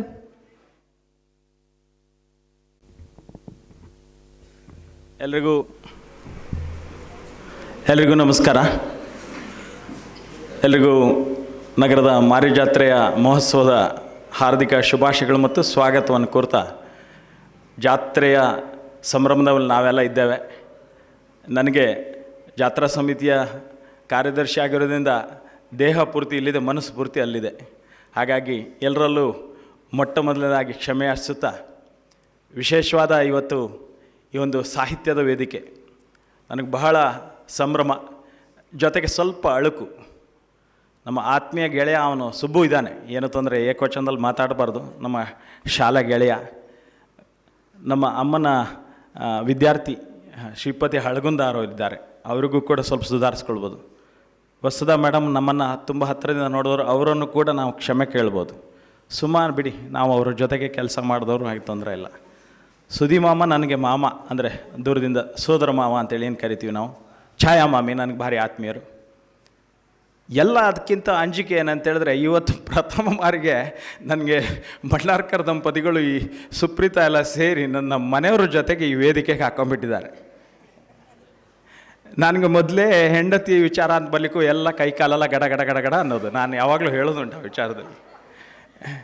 ಅದು ಏನೋ ನಾವು ಹೊರಗಡೆ ಎಲ್ಲ ಹುಲಿ. ಸುಬ್ಬುಗೆ ಹೇಳಿದ್ದೀನಿ, ಸುಬ್ಬುನೂ ಹಾಗೆ ಇವತ್ತು ಸ್ವಲ್ಪ ನಾವು ಶಿಸ್ತು ಬಿಟ್ಟು ಹೋಗೋದಿಲ್ಲ ಹಾಗೆಲ್ಲ. ಅಲ್ಲ, ಬಿಡಲಿಲ್ಲ ಎಲ್ಲೂ ಕೂಡ, ತಮಾಷೆಗೆ ಹೇಳಿದೆ ಅಷ್ಟೇ.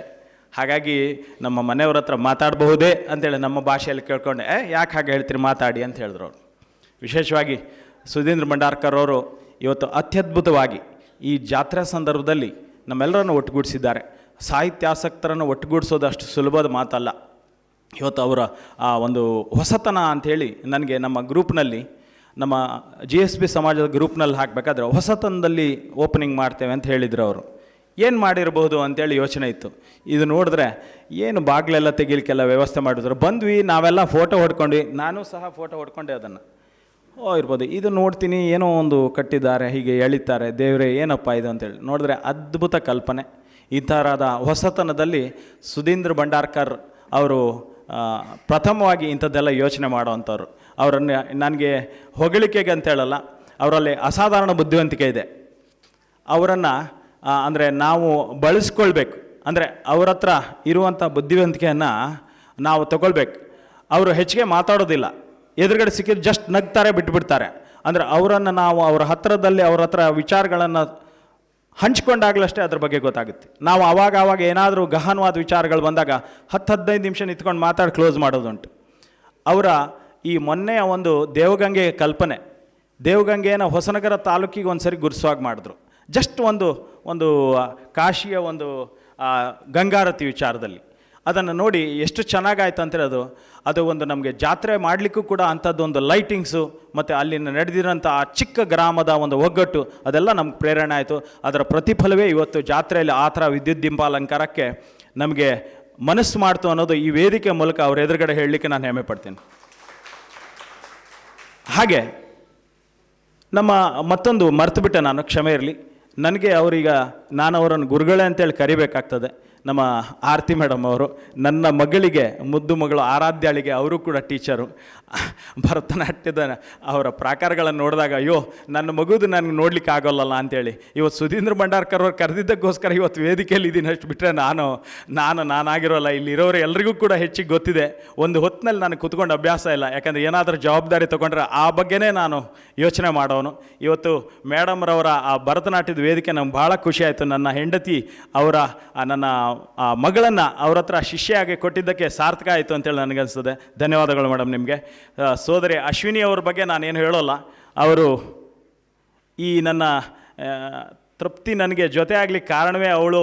ಹಾಗಾಗಿ ಅಶ್ವಿನಿ ಅವ್ರ ಬಗ್ಗೆ ನಾನು ಈ ವಿಚಾರದಲ್ಲಿ ಈಗ ಎಲ್ಲರ ಎದುರುಗಡೆ ನೆನಪು ಮಾಡಿಕೊಂಡೆ. ನಮ್ಮ ಸಮಾಜದ ಅಧ್ಯಕ್ಷರು ಸುರೇಶ್ ಭಟ್ರು ಅವರು ಬಂದಿದ್ದಾರೆ. ನೀವೆಲ್ಲರೂ ಇರಬೇಕಾದ್ರೆ ಸಾಹಿತ್ಯಾಸಕ್ತರು, ನಾಡಿಗರು, ಸಾಮಕರು ಮತ್ತು ನಮ್ಮ ಫಿಲಿಪ್ ರಾಡ್ರಿಗೋಸ್ ಅವರು, ಎಲ್ಲದಕ್ಕಿಂತ ಹೆಚ್ಚಾಗಿ ನಮ್ಮ ಮೊನ್ನೆ ತಾನೇ ಈ ಬಗ್ಗೆ ನಗರದ ಬಗ್ಗೆ ಮುಳುಗಡೆ ಬಗ್ಗೆ ಬರೆದವರೆಲ್ಲ ಇಲ್ಲೇ ಇದ್ದಾರೆ. ಅವ್ರ ಎದುರುಗಡೆ ನಾವು ಮಾತಾಡೋರಲ್ಲ, ಅಂದರೆ ಮಾತಾಡಬಾರ್ದು, ಅದಕ್ಕೆ ಅಂಜಿಕೆ ಒಂಥರ.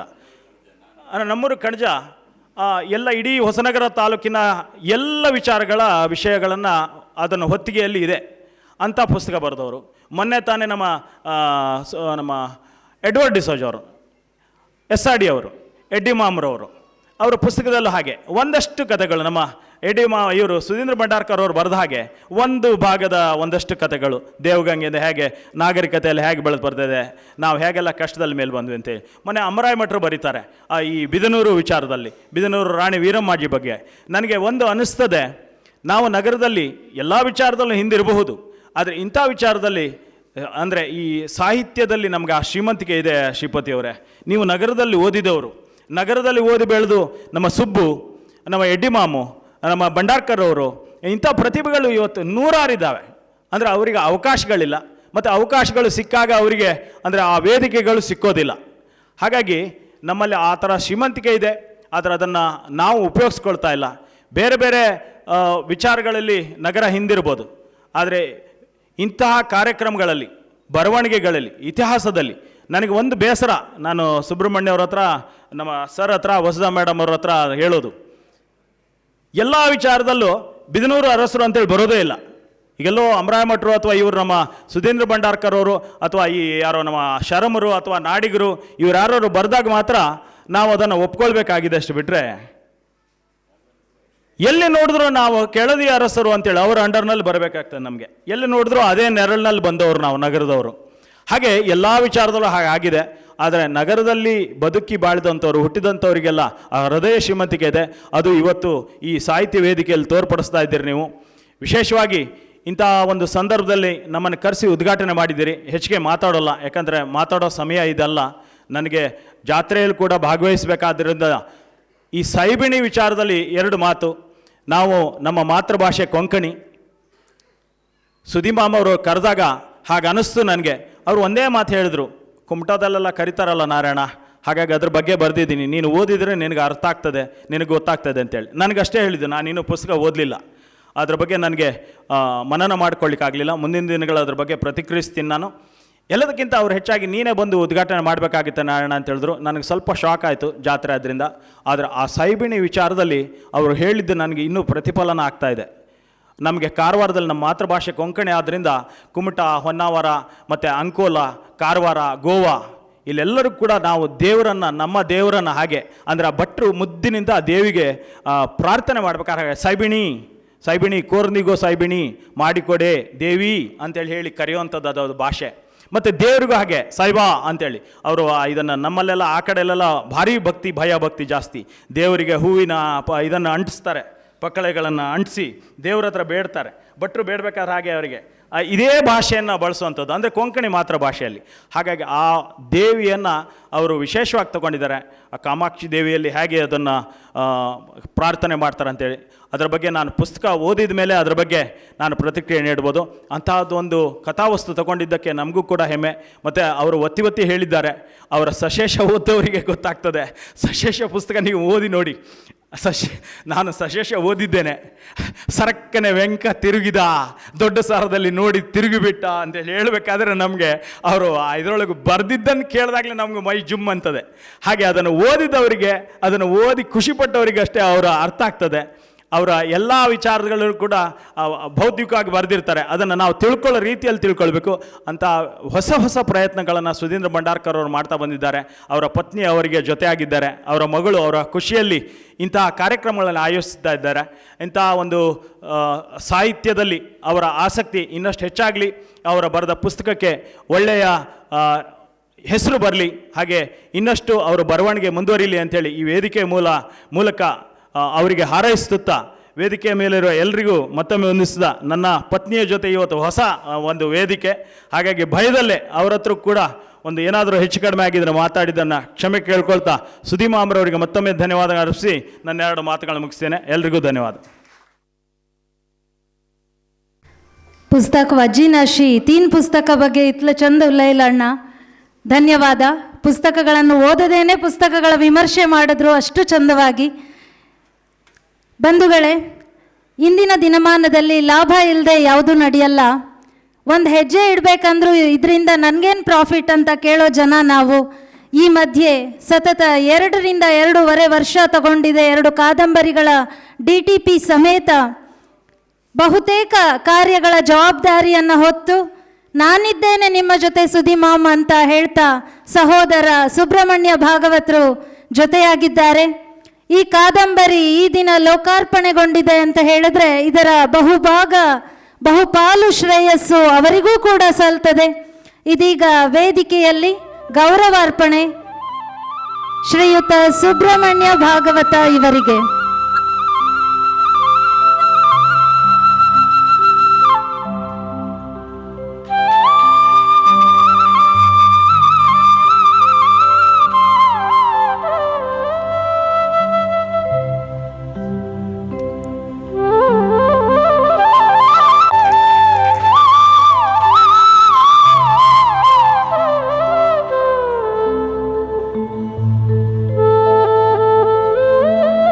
ಧನ್ಯವಾದಗಳು ಎಲ್ಲ ಲೇಖಕರ ಮೇಲಿರಲಿ. ಧನ್ಯವಾದಗಳು. ಬಂಧುಗಳೇ, ಕಾರ್ಯಕ್ರಮ ಮಾತ್ರ ವಿಶಿಷ್ಟವಲ್ಲ, ಕಾರ್ಯಕ್ರಮದ ನಂತರ ವಿಶೇಷವಾದ ಲಘು ಉಪಹಾರ ವ್ಯವಸ್ಥೆಯನ್ನು ಕೂಡ ಸುಧಿಮಾಮ್ ಮಾಡಿಸಿದ್ದಾರೆ.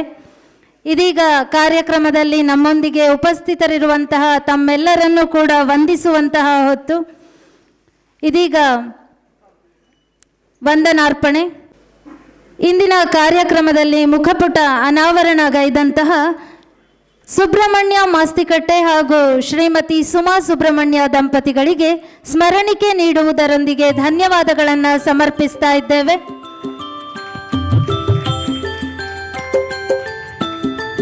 ಈ ಸ್ಮರಣಿಕೆಯಲ್ಲೂ ಕೂಡ ಒಂದು ವಿಶೇಷ ಇದೆ.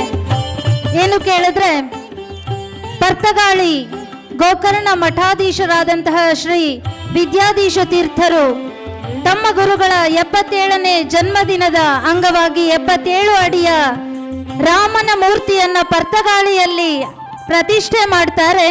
ಈ ದಿನ ನಮ್ಮೆಲ್ಲ ಅತಿಥಿಗಳಿಗೂ ಕೂಡ ರಾಮನ ಮೂರ್ತಿಯನ್ನ ಸ್ಮರಣಿಕೆಯಾಗಿ ಸುಧೀಂದ್ರ ಭಂಡಾರ್ಕರ್ ದಂಪತಿಗಳು ನೀಡ್ತಾ ಇದ್ದಾರೆ. ಪರ್ತಗಾಳಿಯಲ್ಲಿ ಲೋಕ ಕಲ್ಯಾಣಾರ್ಥವಾಗಿ 550 ಕೋಟಿ ರಾಮ ತಾರಕ ಯಜ್ಞ ನಡೆದ್ರೆ ಈ ದಿನ ನಿಮ್ಮೆಲ್ಲರ ಮನಸ್ಸಿನಲ್ಲಿ ರಾಮ ನೆಲೆಸಲಿ ಎಂಬಂತಹ ಸೂಚ್ಯವಾಗಿ ನಮ್ಮೆಲ್ಲರ ನೆಮ್ಮದಿಗೆ ಕಾರಣನಾದ ರಾಮನನ್ನ ಸ್ಮರಿಸಿ ಸ್ಮರಣಿಕೆಯನ್ನ ನೀಡ್ತಾ ಇದ್ದಾರೆ ಸುಧೀಮಾಮ್. ಎಲ್ಲದರಲ್ಲೂ ಒಂದು ವಿಶೇಷ, ಒಂದು ವೈಶಿಷ್ಟ್ಯ. ಇಂದಿನ ಇನ್ನೋರ್ವ ಅತಿಥಿಗಳು ಸಹೋದರ ನಾರಾಯಣ ಕಾಮತ್ ಹಾಗೂ ಸಹೋದರಿ ತೃಪ್ತಿ ದಂಪತಿಗಳು. ತಮಗೂ ಕೂಡ ಇದೀಗ ಸ್ಮರಣಿಕೆಯೊಂದಿಗೆ ಗೌರವ ಸಮರ್ಪಿಸಿ ಧನ್ಯವಾದಗಳನ್ನ ತಿಳಿಸ್ತಾ ಇದ್ದೇವೆ. ಕಾದಂಬರಿಯ ಬೆನ್ನುಡಿಯನ್ನ ಬರೆದುಕೊಟ್ಟು ನಮ್ಮೊಂದಿಗೆ ಉಪಸ್ಥಿತರಿರುವಂತಹ ಗುರುಗಳಾದಂತಹ ಶ್ರೀಮತಿ ವಸುಧಾ ಚೈತನ್ಯ ಇವರಿಗೆ ಇದೀಗ ಸ್ಮರಣಿಕೆಯೊಂದಿಗೆ ವಂದನಾರ್ಪಣೆ.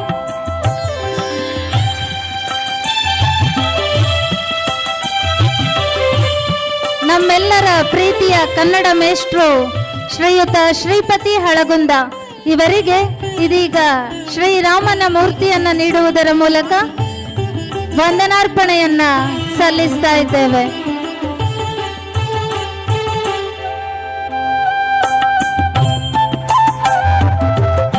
ಶ್ರೀಯುತ ಅರುಣ್ ಪ್ರಸಾದ್ ರವರಿಗೂ ಕೂಡ ವಂದನೆಯನ್ನ ಸಲ್ಲಿಸ್ತಾ ಇದ್ದೇವೆ. ಇಂದಿನ ದಿನ ಭರತನಾಟ್ಯದ ಮೂಲಕ ನಮ್ಮೆಲ್ಲರನ್ನು ಕೂಡ ರಂಜಿಸಿದಂತಹ ಶ್ರೀಮತಿ ಆರತಿ ಮಹೇಶ್ ರವರಿಗೂ ಕೂಡ ಸ್ಮರಣಿಕೆಯೊಂದಿಗೆ ವಂದನಾರ್ಪಣೆ.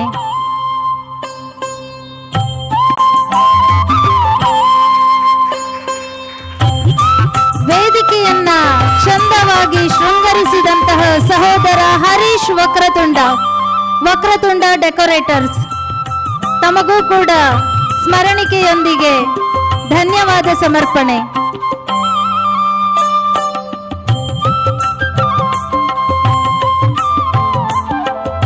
ತಮಗೂ ಕೂಡ ಪ್ರೀತಿಯ ಧನ್ಯವಾದಗಳನ್ನ ಸಮರ್ಪಿಸ್ತಾ ಇದ್ದೇವೆ.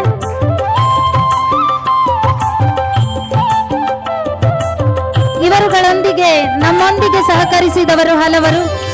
ಶ್ರೀಯುತ ಅರುಣ್ ಕುಮಾರ್, ವೈಷ್ಣವಿ ಪ್ರಿಂಟರ್ಸ್, ತಮಗೂ ಕೂಡ ಧನ್ಯವಾದಗಳನ್ನ ಸಮರ್ಪಿಸ್ತಾ ಇದ್ದೇವೆ. ಹಾಗೆಯೇ ಧ್ವನಿ ಮತ್ತು ಬೆಳಕಿನ ವ್ಯವಸ್ಥೆಯನ್ನ ಮಾಡಿದಂತಹ ಶ್ರೀಯುತ ನವೀನ್ HK, ತಮಗೂ ಕೂಡ ಪ್ರೀತಿಯ ಧನ್ಯವಾದಗಳನ್ನ ಸಮರ್ಪಿಸ್ತಾ ಇದ್ದೇವೆ. ವೈಷ್ಣವಿ ಪ್ರಿಂಟರ್ಸ್ನ ಶ್ರೀಯುತ ಅರುಣ್ ಕುಮಾರ್, ತಮಗೆ ಧನ್ಯವಾದಗಳು. ಹಾಗೆಯೇ ಇಂದಿನ ಕಾರ್ಯಕ್ರಮಕ್ಕೆ ಸ್ಥಳಾವಕಾಶವನ್ನ ಮಾಡಿಕೊಟ್ಟಂತಹ ಗುಜರಿಪೇಟೆ ವೆಂಕಟರಮಣ ದೇವಸ್ಥಾನ ಸಮಿತಿಯ ಎಲ್ಲ ಸದಸ್ಯರಿಗೆ ಧನ್ಯವಾದಗಳನ್ನ ಸಮರ್ಪಿಸ್ತಾ ಇದ್ದೇವೆ. ಹಾಗೆಯೇ ಇಂದಿನ ಉಪಹಾರದ ನಳ ತಜ್ಞರಾದಂತಹ ವಿನಾಯಕ ತೀರ್ಥಹಳ್ಳಿ ಇವರಿಗೂ ಕೂಡ ಧನ್ಯವಾದಗಳನ್ನ ಸಮರ್ಪಿಸ್ತಾ ಇದ್ದೇವೆ.